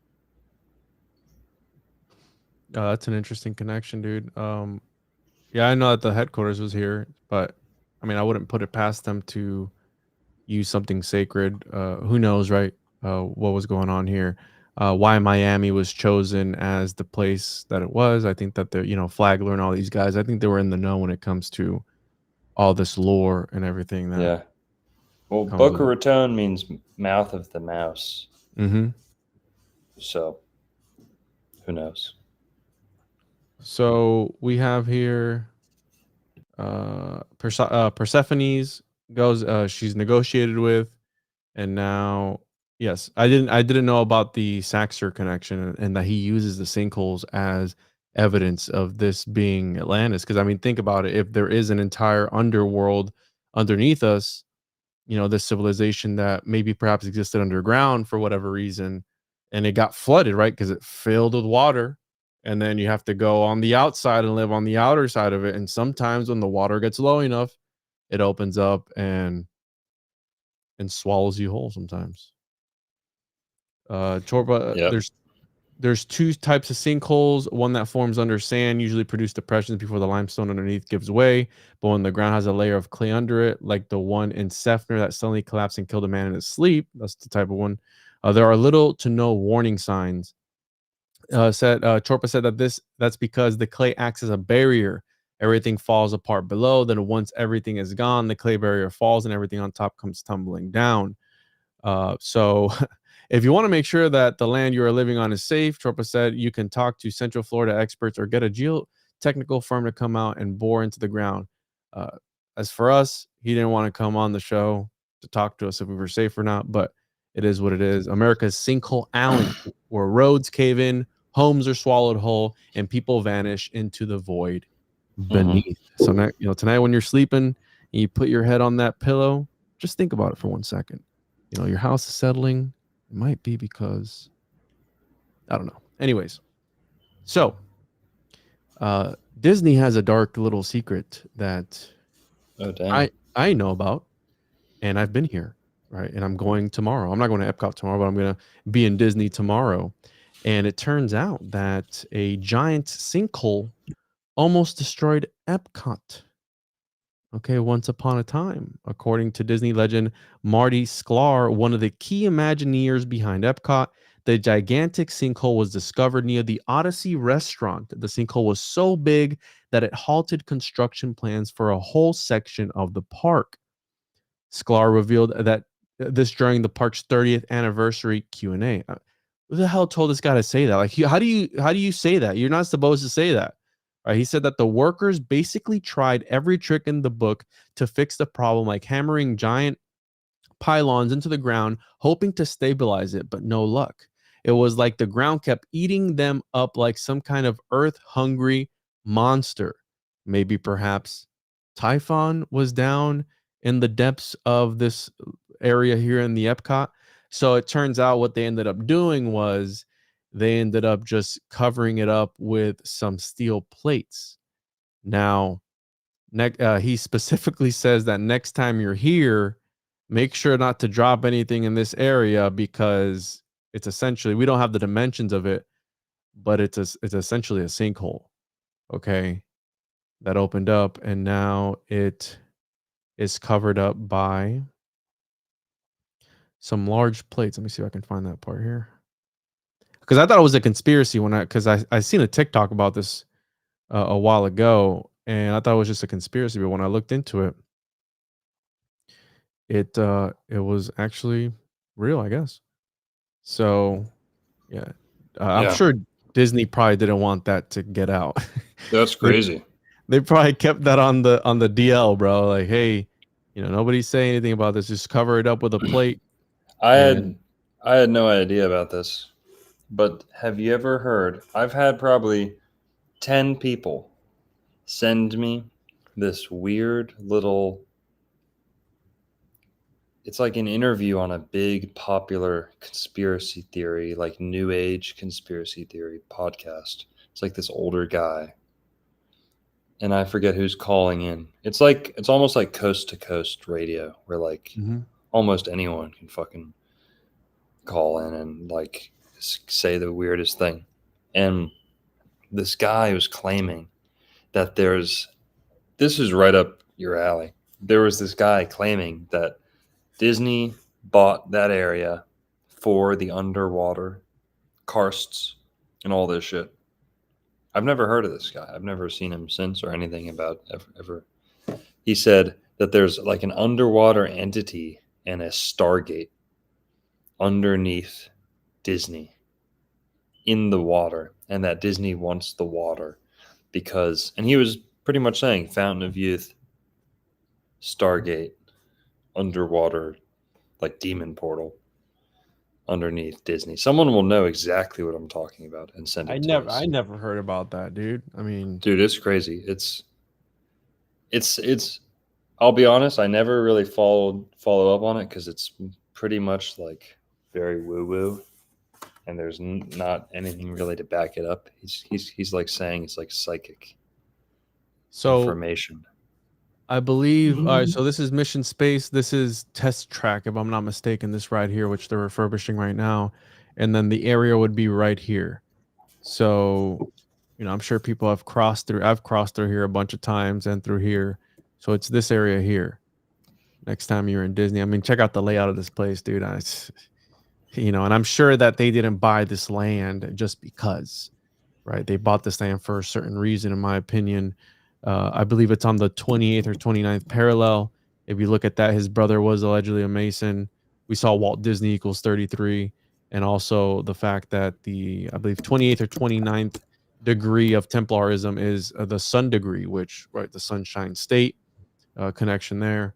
And so they also, right, this idea of recreating what God has made naturally in nature. Everyone knows about Disney Springs, which at one time was downtown Disney. And I was like, is there an actual spring there? Because they make it seem out like they have a whole fictional story around the area here now. And it turns out, no, Disney Springs is not a real spring. It has an artificial spring, but they came up with a story, a part of the fictional backstory of the area, which is a town built around a natural spring that was discovered in the mid 1800s. So they built this artificial spring and then gave the area this lore of the little make-believe town that allegedly was founded around the spring. in the mid 1800s.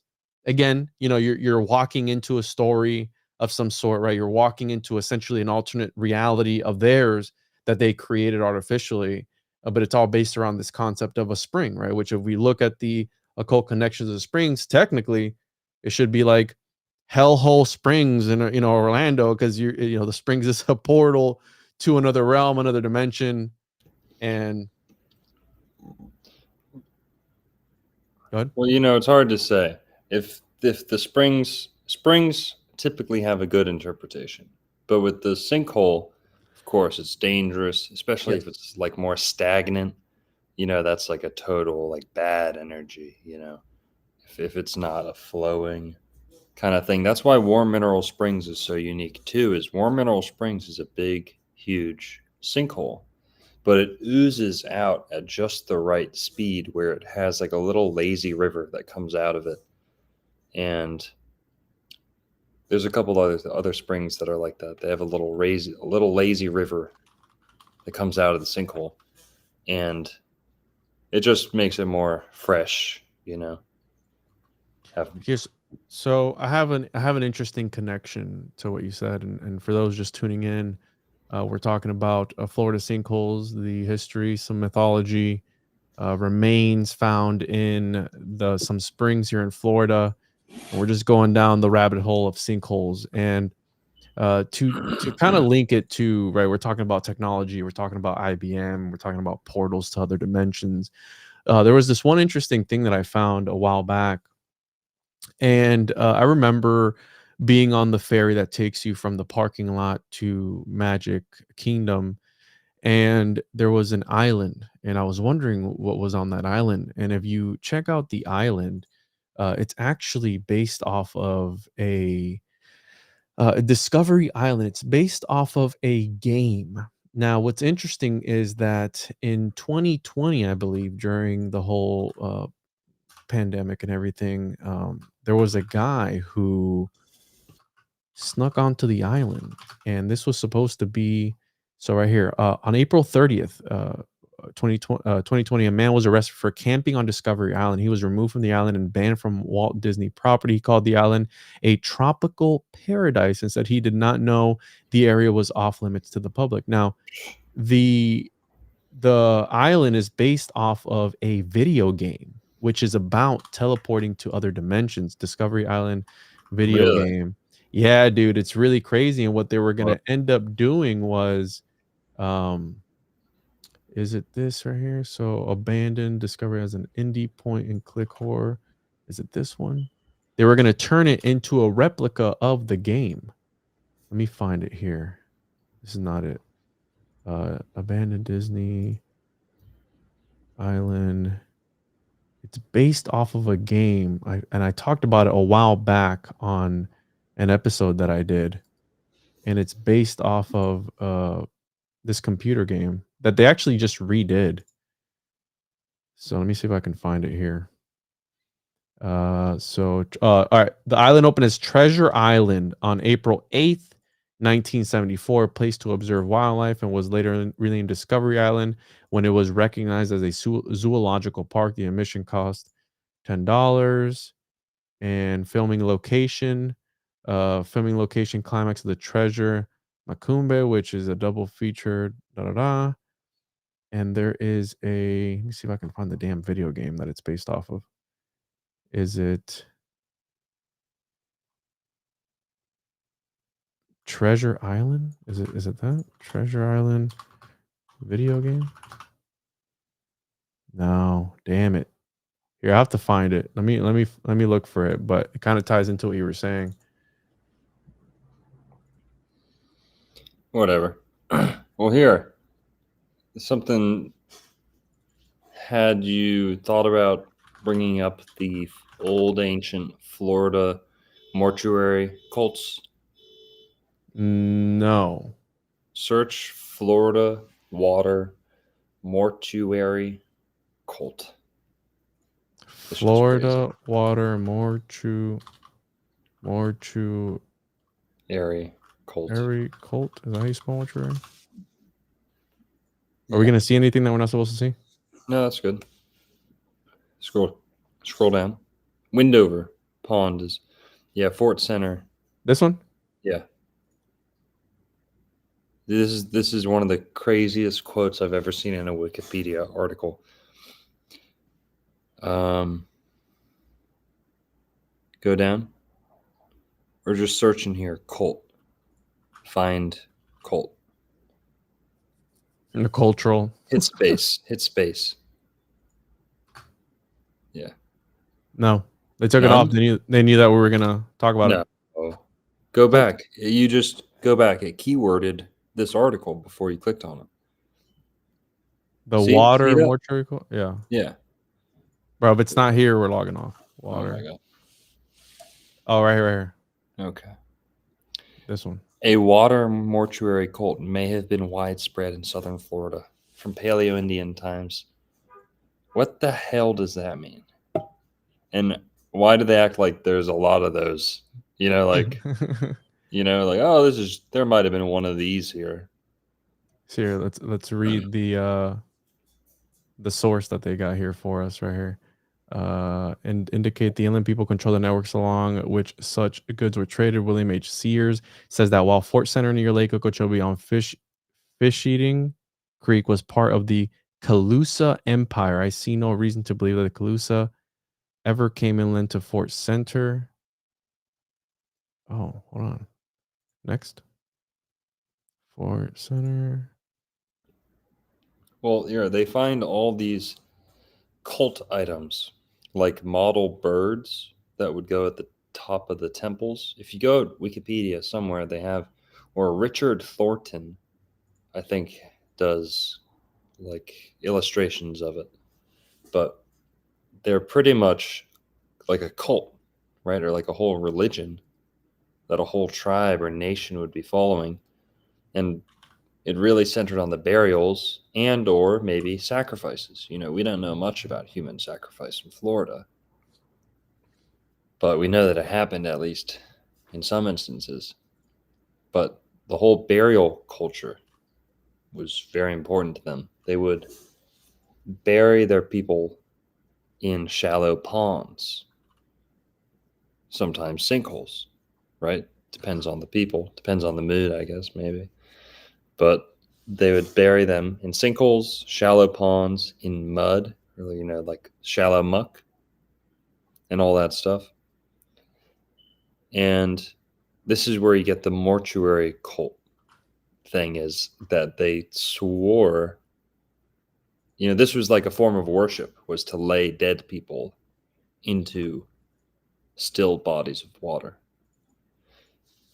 Here, Juan, just look up some of the pictures. Right here. Okay. All this bespeaks presence of a mortuary cult. As Sears noted, this in turn implies the existence of religious beliefs. He believes further that maize cultivation may have been important in those beliefs, and that the pond signifies that water was a ceremonial requirement. This last is consistent with the idea discussed in previous chapters that South Florida was the scene of a water mortuary cult extending back in time to the Paleo-Indian period and forward until European contact. Whoa. Yeah. Oh yeah. And Windover, the Windover Bog is included with this. Is that what that is here? These different mounds? I think we've talked about these mounds, right? They look familiar. The ones with the, are these different ones? Which are the Fort Center? Yeah, Fort Center is a huge like astrological alignment thing. Here. It's kind of like Florida's Stonehenge. Whoa. Yeah, it's crazy. And there's one of the birds. Go up. There's one of the birds that they would kind of like sacrifice or worship or do these ceremonies in front of. That's wild, dude.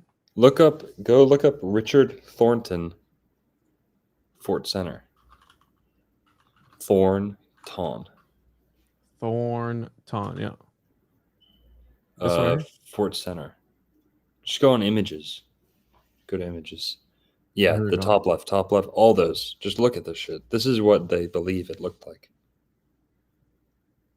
Yeah, which is part of this thing here too. So this is how I found you, bro. The first time when you had you had less than 1,000 subscribers was pyramids in Florida. I That think it was video. at like 3,000. No, it was like 1,000. It was more than you. Yeah, it was like 1,000, bro. Remember? Try hard. I remember, dude.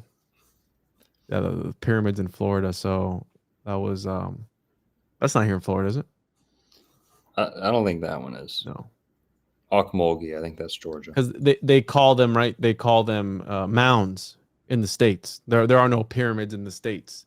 But then Yeah. Well, you know, there's kind of two reasons for that. One reason, which was what I was thinking, kind of exclusively thinking early on, was that they don't let people call them pyramids. And that's true. But when they do, you know, now that I've learned more about them, you can see that they have, you know, they aren't exactly pyramidal. They're pyramidal platform mounds, but they aren't necessarily a step pyramid. And recently, over only the last year, I've kind of stumbled onto the theory that this is due to a like Abrahamic tenet, like an Abrahamic commandment. It's in Exodus, where God tells the Israelites, don't build a step pyramid. I don't want a step pyramid. Don't build with hewn stone, and don't build steps up to my altar. Right? Mm-hmm. So maybe they were too primitive to build a pyramid. Maybe they did have pyramids in Florida, and we just aren't allowed to call them that. And or maybe they do have pyramids in Florida. They were capable of building them. They're just not pyramid-like because they chose to not use hewn stone out of a religious, you know, consideration. Who knows?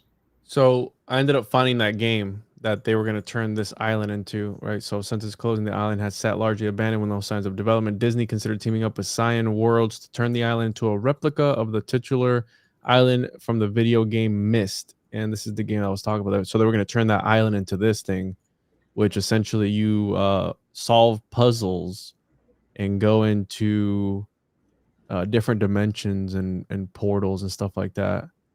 So that's what they were going to turn that particular island into, that is sitting abandoned for whatever reason.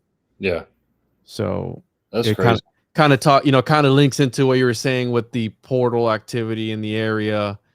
They say that no one ever goes missing at Disney, or no one ever dies on Disney property, because you know some people say that they take them and they dump them out, like, oh, you see, you didn't die on Disney property for whatever reason.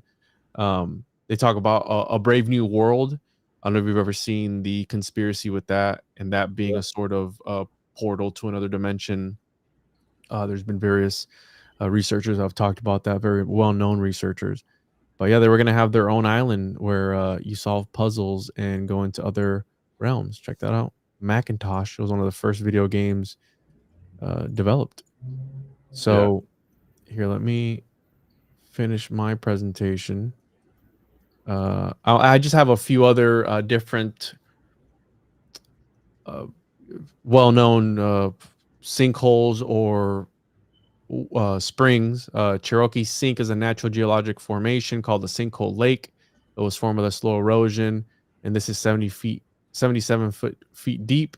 Right, you wouldn't be able to tell by looking it up here, but you can go here and actually swim in it. The Devil's Millhopper, which was another one that was interesting. The oral history along this one is that the name Devil's Millhopper, one tells how early visitors who found bones and fossils at the bottom of the sinkhole believed that animals and beasts went down to the bottom to meet the devil. According to another story, the devil kidnapped a Native American woman, then created the sinkhole to trap her rescuers. Kind of sounds like Persephone's and being abducted by Hades, her uncle, right? And they had to go down there and negotiate. In truth, the sinkhole was formed when the limestone underneath collapsed. And right, this is the lore. But imagine, dude, you're Native peoples going in through the woods and you spot this. And mind you, it's an entire other reality underneath what you see up here. As soon as you go under, it's clear, right? And it's a whole other world. So you could see how these legends and how the occult significance or spiritual significance would be given to these places. It is 120 feet deep and 500 feet across. And there is a nature trail that goes up to it. The site became a state park in 1974. And the stairs that are in this picture were created in 1976. And then another interesting sinkhole that I found, which is actually different than the regular sinkholes that we have covered today, because the sinkholes that we covered today are formed on top of the ground. They open up, they swallow. There is something known as the NR1 sinkhole. There's a giant underwater sinkhole located in the Straits of Florida, 40 miles southwest of Key West, Florida. It is found at an approximate depth of 1,886 feet of water at the foot of the Portales Escarpment, an area of quaternary sediment. It was discovered in October of 1994 during a survey conducted by the American submarine NR1, a U.S. Navy nuclear research submarine, and it is named for the submarine. So it makes you wonder what they were looking for, right? That they just so happened to stumble across a huge sinkhole.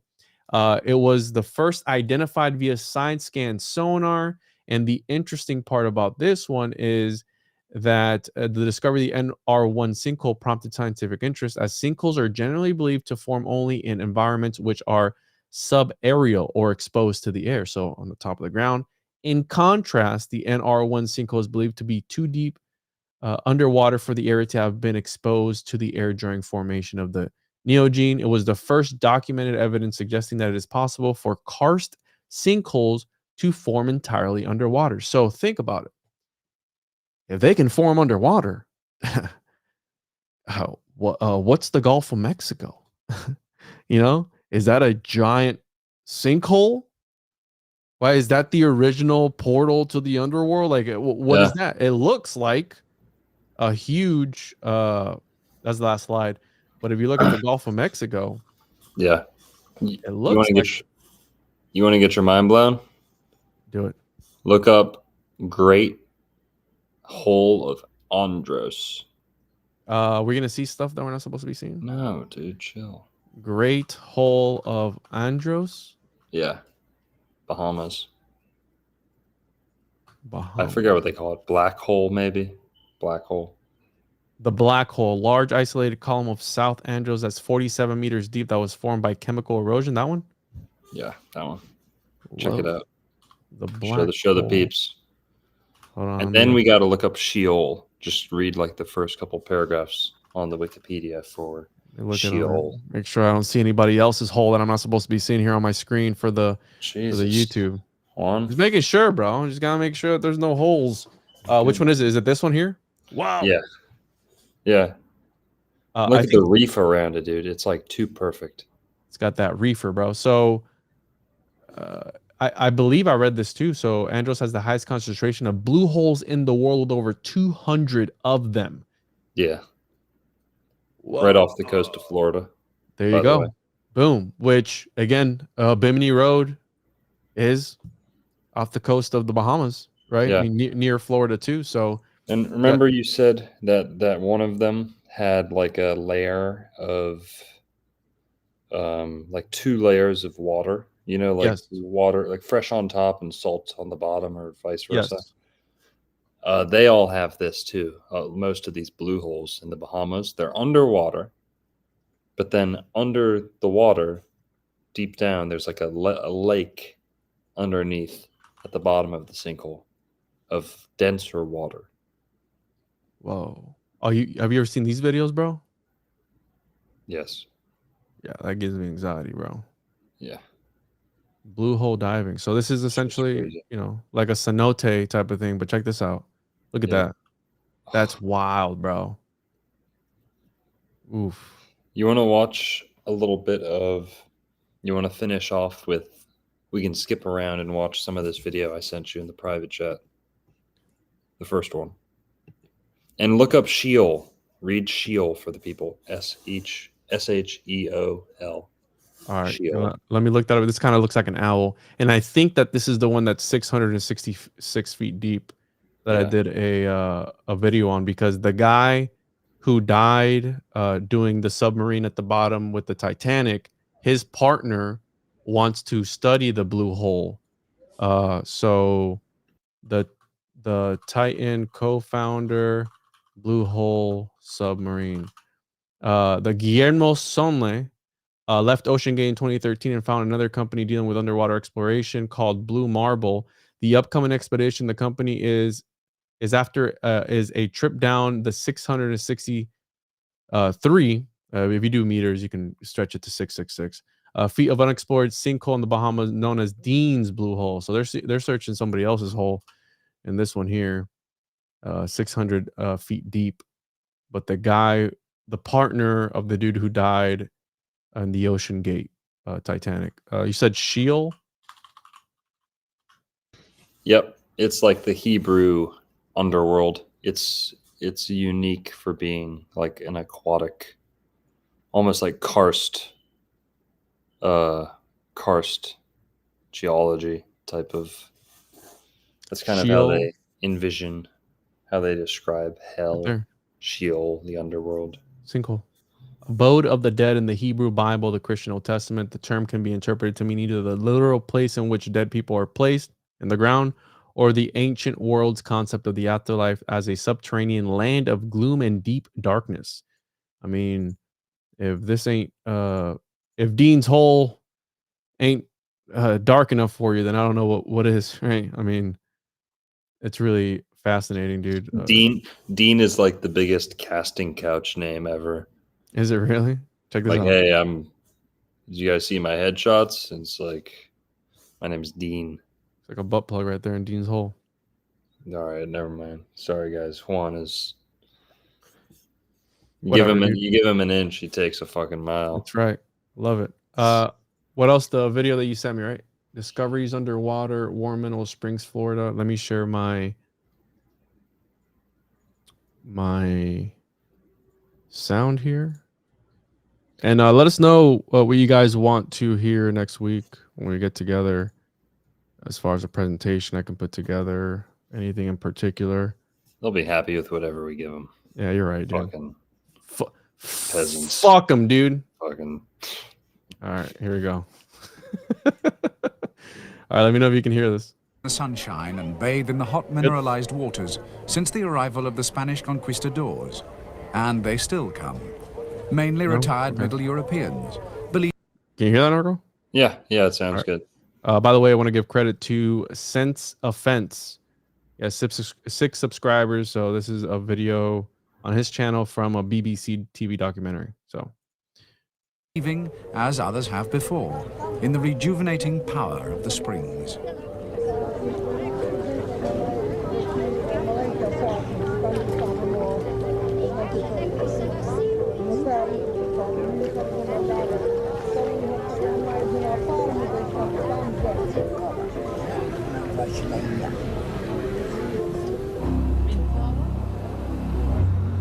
But 250 feet below the surface lie the ancient remains of extinct animals and humans.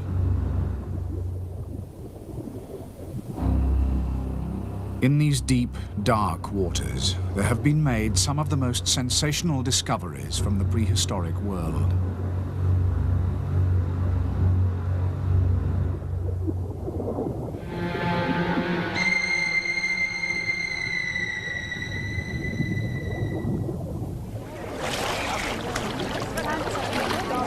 Those railings are for you, bro. For handicap use only. Retired Air Force Colonel William Royal, was the first to find human remains.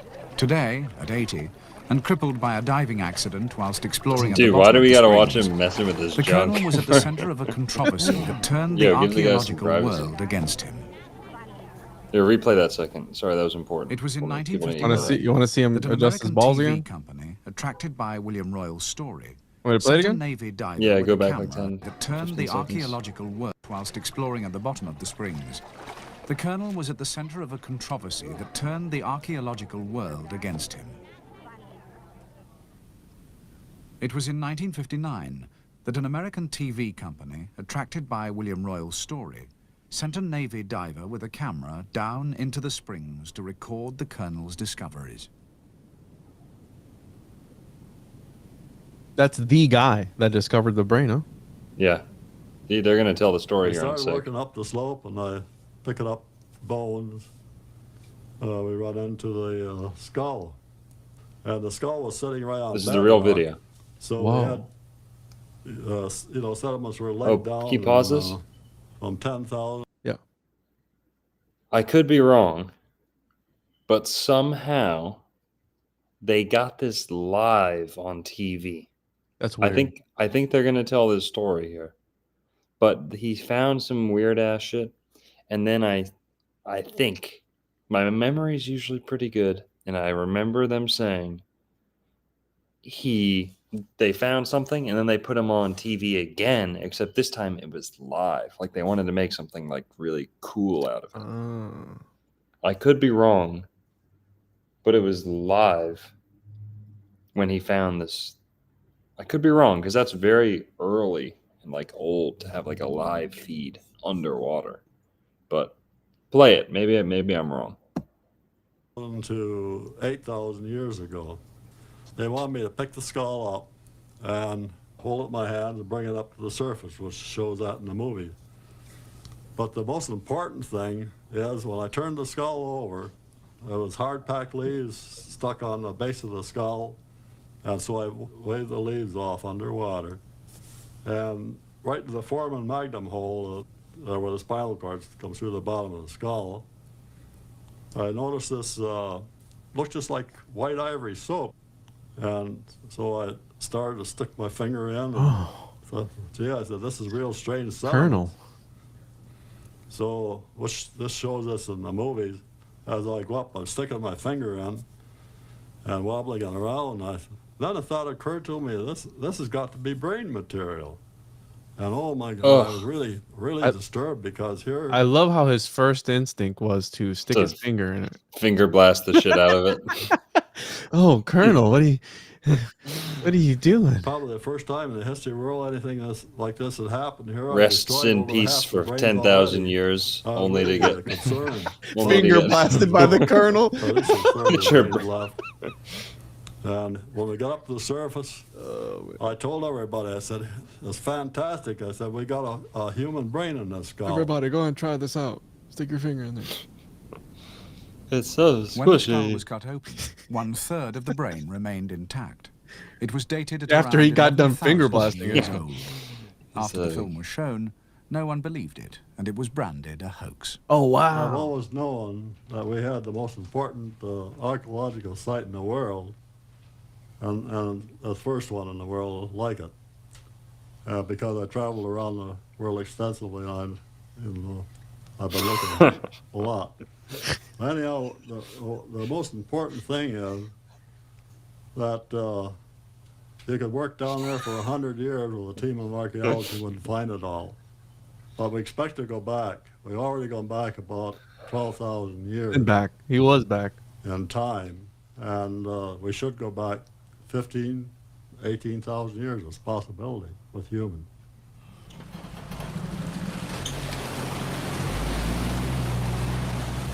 There you go, there you go. However, one man who did take notice was Florida State underwater archaeologist Dr. Sonny Wilbur Cockrell, known as Sonny. R.I.P. For years, he had been searching off the Florida coast for Paleo-Indian settlements.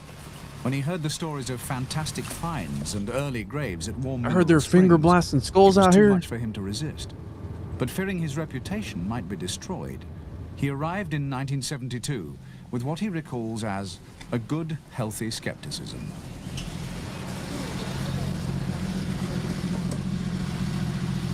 That's what it still looks like today, by the way. I've never been. We're gonna have to go. You drive up there.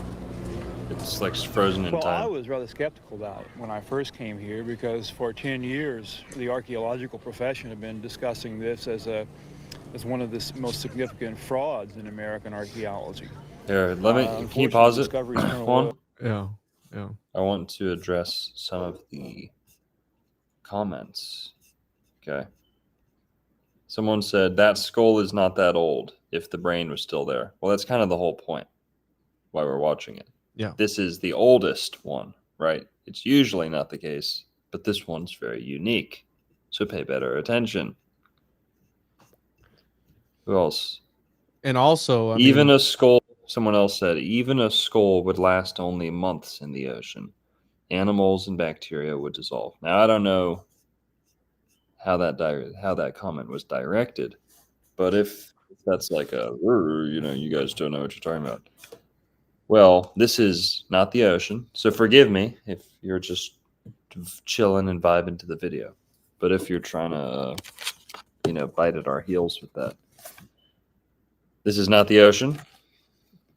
And Florida spring water, this is technically a Florida spring, but this is very remarkably unique water. This is some of the most mineralized water in the world. It has like a complete, profile of all these minerals. It has like the most minerals of, I don't know if all springs, but if you test spring water, it has a shit ton of minerals. It's like, this can happen, by the way. You can take a brain and put it in the right solution, right? And it'll be preserved. There are some springs in Florida that have that right balance.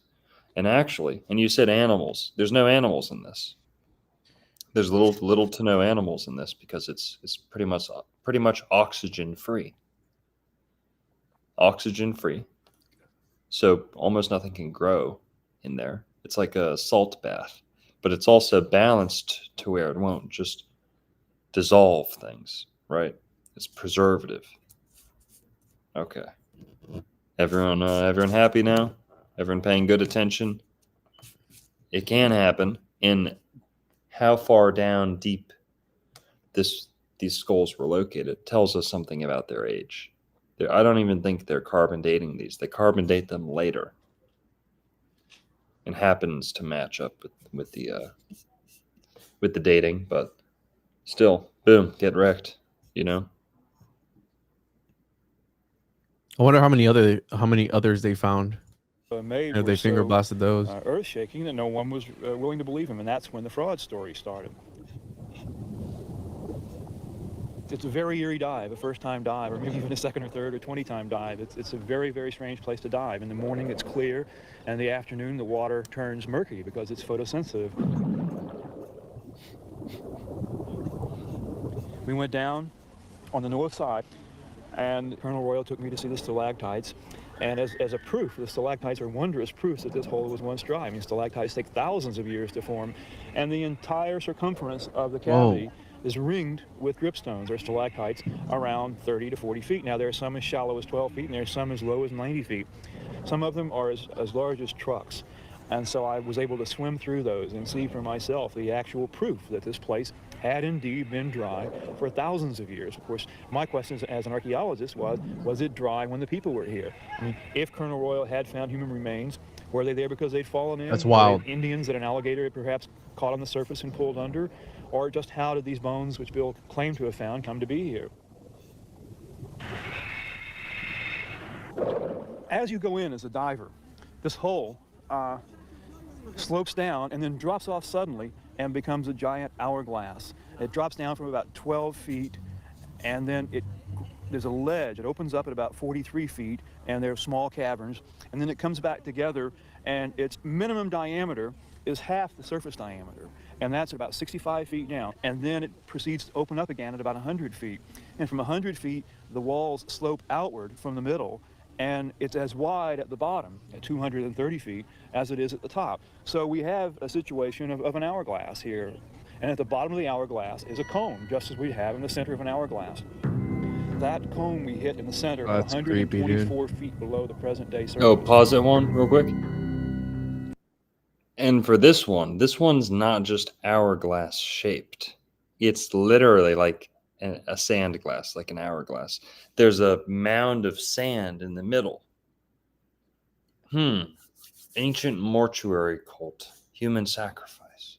Saturn, god of time, is the hourglass shape in a way, Is this like a sync up of a symbol for Saturn, a symbol for time, sacrificing to time, right? When you look at this sideways, it literally is an hourglass, not just in shape, but in function too. Everything that falls down in there forms this little kind of pyramid of sand, mound of sand. So pretty trippy.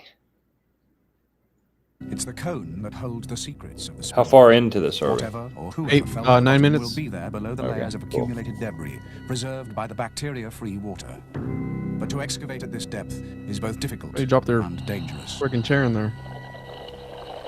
Having satisfied himself that the site was legitimate, Sonny Cockrell gathered together a team of scientists, divers, archaeologists, and a video system to record and demonstrate the potential of what he felt was one of the most important archaeological sites in the world. Oh, we've got a beautiful picture. That's always been one of the criticisms of underwater excavation, is that you could not excavate stratigraphically. As you can see, that's absolute bullshit. With limited funding, the work went on for 5 years, until the state suddenly closed down its vast underwater program, and the money ran out. Of course. In 1984, Sonny Cockrell came back, but he desperately needed help, and he got it. 166 Sarasota. I'll be 10-8 in about 10. Deputy Sheriff Skip Wood, having completed a master's degree in archaeology, volunteered his services and became part-time dive master and assistant archaeologist. Florida tag, Cop. 41, Z Zebra, J John, H Henry. Cockrell persuaded the state to donate $100,000 to the project, and at last, things began to move again. This guy's gone, right? Like he's not around anymore. Corridor. The corridor is more expensive. Sonny's dead, I believe. Sonny's wife, Barbara, ex-model, diver, and chief assistant. Okay, I'll talk to you later. Bye. It'd be wild to Barbara had talk worked to that alongside guy. Sonny for 2 agonizing years to help get the diving restarted. Living and working in a small apartment a mile from the springs, the Cockrell's life is now completely taken over by the project. The man hours that we've had to put in because of the limited staff are just incredible, and the amount of work that we've laid out to do this project properly is just too much that can be handled at any given amount of time. And so we're all pretty overworked, but we're all dedicated, and we're all just hanging in there with it.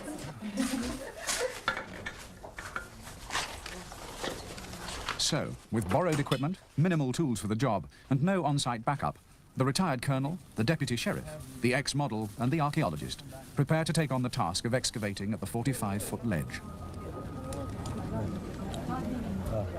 I believe this They is the face same 1980s, problems as right? those of Nicholas Dixon in Scotland. The An underwater 1984? site that cannot be seen, Yeah, I and think so. information that will take time to be revealed. It's not the sort of project that attracts publicity See those seeking sponsors sperms? in a commercial world. Dude, this place is crazy. Pause it real quick. Please, if you walk around the edge, it's like perfectly. This place is sick, dude. Yeah, we have to do a meetup here for sure. Once it's all. Yeah, let's give it a few months to bounce back from the hurricane because it was right where the hurricane hit. So I'm sure. I'm sure it's probably fine, but it's almost like it was sculpted by the gods. Like if you're looking at it bird's eye view, the outer ring is not deep. It's literally like it's perfectly like 5 feet deep to where an adult can like stand with their head out and like chill and like walk and talk and like hang out. You can walk, like everyone's walking, and people are walking in like this lazy river in a circle, and they're everyone's going clockwise. It's always clockwise, and they're walking so much that it creates a current. You can almost like just float because so many people are walking. It's like churning the water. Very weird, very cool.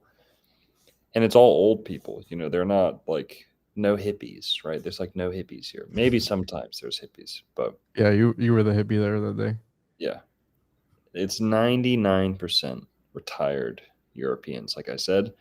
But on the outside, they all walk. No one really goes in the middle.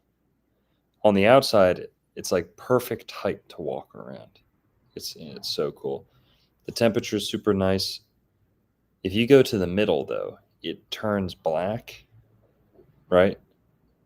You feel like you're over an abyss. It's me and my girlfriend would swim across, right? And it just, you get goosebumps, man. It's fucking. Yeah, it's one of the things I like about the springs when you stare down into its hole, you know. Oh well, Cola Springs. You can't see at War Mineral Springs. You can't drink this either. Too, don't drink the water here. Some people do. I wouldn't recommend it. If you want water like it, there's a place nearby that you can drink. But also, Juan, this place has radium in it. You know this? No. It's radioactive. Yeah, a little bit. Oh wow. Yeah, radium water. So Fountain of Youth, radium. Some people think that radium lengthens life. It's been shown to do that in a few organisms. It's been shown to make seeds and things like that. Seeds and eggs hatch sooner and sprout sooner. Yeah, radium's crazy. It's a big whole fear campaign with the radium girls. Yeah, stick a lead paint in your mouth with anything in it and your fucking mouth will fall off. You know, radium wasn't the main issue there, but whatever. Also, what else? That's it. Let's watch the rest of this. Or we can skip around a little. Yeah, they're gonna go underwater here. Let's see. There are leaves. So they probably never found anything else because dating back 20,000 years into the Pleistocene age. Enough material to No, they occupy found the more largest of stuff. You want me to tell you and what an they army found? of scientists. They showed on you? Black pitch on the bottom. Yeah, that. It was carved from the central column of a whelk, our marine gastropod. This was the hook for a spear thrower. It, when found, still had the original black pitch on the bottom. It was glued to the end of a throwing stick and then lashed on. This was the far end. The stick was about this long. And we did not find the stick, unfortunately, with burial number 1. But this is the earliest evidence of the use of a spear thrower in all of the Western Hemisphere. And it's found with the burial at 10,240 years ago. With this spear thrower, or the Aztec word for it is Atlatl, an Indian could stand here and kill at great distances with great force for the first time in the history of humanity. And we see just within 2,000 or 3,000 years following the introduction of this tool into this area, the Native American populations grew in size and grew in stature. And I think this tool was one of the keys in that. I found an ancient joint, bro. If the people were here, burying their dead, where were their settlements? Can you put that in the national crime statistics? Certainly. With the help of the local adult educational college, Sonny now runs a field school, digging trenches. For 25 cents an hour, they could. This place is only being protected by the goodwill and generosity of the owners, and that's all the protection it has.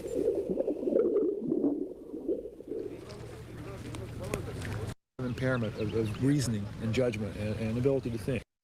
As they leave the vertical wall, they follow a line and a compass course down into the darkness.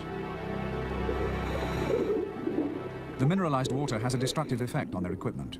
In the past, demand valves have jammed and their air supply has been cut.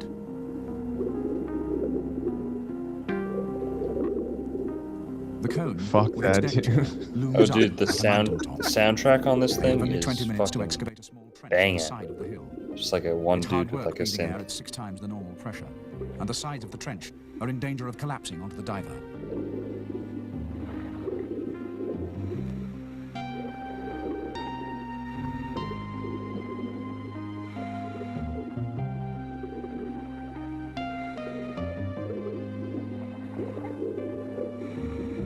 I will not be at all surprised to find more human brain material and perhaps even find flesh. It would not be impossible to find human tissue in here or animal tissue. The possibilities of what you could do with DNA studies and that, of course, are endless. I think that this site is one of the most spectacular windows into the past that one could ever have. We can travel back in time here. We don't have to imagine what the world was like 10,000 years ago, 20,000 years ago. When we got the analysis done here, we will know. Whoa. There's no reason that we shouldn't have the same preservation here that you get in the Danish peat bogs. We have the same situation. We have an anaerobic peat. So what we have Anaerobic. in this one hole standing right here. That's why it's able a to fossil conserve history things. of both the flora and fauna of the Pleistocene going back at least 20,000 years. Whoa, dude. Underwater archaeology has changed our view of prehistoric man. The work is remarkable, the finds astonishing. Our knowledge continually grows. It is certain that in the near future, there will be discoveries to hit the world's headlines. The only uncertainty is whether there will be the recognition and support for the work to continue. That's wild, dude. Crazy. Crazy. And that one hole, 20 up to 20,000 years. At least the skull that he finger blasted was 10,000. But if they keep digging away, oof. All right. So, anything else, Longo? No, that's really it. What'd you think? Devil's Den is another. I don't know if that counts as a sinkhole, but that one's like world famous. It's like one of the most Instagram famous places of all time. Like pictured, shared, Instagram reels. Is here. So it's formed by a karst window, what they call a karst window. Yeah. In which the Almost roof same over a thing. subterranean river has collapsed. Subterranean river. Yeah. Yeah, they have those in Greek mythology too, and we have a shit ton in Florida. Oh, this is where they found these plates, right? No, I don't think they found them there. Maybe nearby. I think that's like Jackson, Mount Royal, carbon, or those copper plates. Small solution sinkhole, the top of it. Nice. All right. Well, so what'd you think of the sinkholes in Florida, bro? That was good stuff. Great Yeah. presentation, Juan. Thanks, dude. Try my best. I'm just trying to make you proud, bro. But the people will let us know what they thought about all the sinkholes in Florida. Stay safe if you feel your house settling a little bit too much. Yeah. We yeah, should have talked. We could have talked about the creature from the Black Lagoon too. You know about that movie? I think that was actually filmed at the Mystery Hole, bro. Yeah, I think it's Wakulla Springs, but they probably filmed at a couple springs around Florida. Wakulla Springs is, at least in part, they filmed the creature. Oh yeah, Wakulla. Yeah. Creature of the Black Lagoon, which, yeah. Yeah, but I could have sworn that they also filmed another one there at the Mystery Hole, Florida movie. Tarzan? Something. I'll have to find it for the next one. It's fine. Anything else you want to plug, bro, before I get out of here? This is great. No, that's it. Oh, I got a video tomorrow, premiering tomorrow. Hidden Turkish history of America, Florida, South Carolina. Hidden Turkish history. Video coming out tomorrow. Keep an eye out. Old World Florida YouTube channel. Juan on Juan YouTube channel. www.tjojp.com. Patreon.com. All that good stuff. Check it out. Links down in the description. As always, everyone, this was great. Longo, this was awesome. We'll see you guys next week with whatever we have in store. Yeah, Hopefully Thursday. We'll do it Thursday, right? Yep, Thursday. Totes. Can't wait. All right. Take it easy, everyone. Have a good night, and see you next week.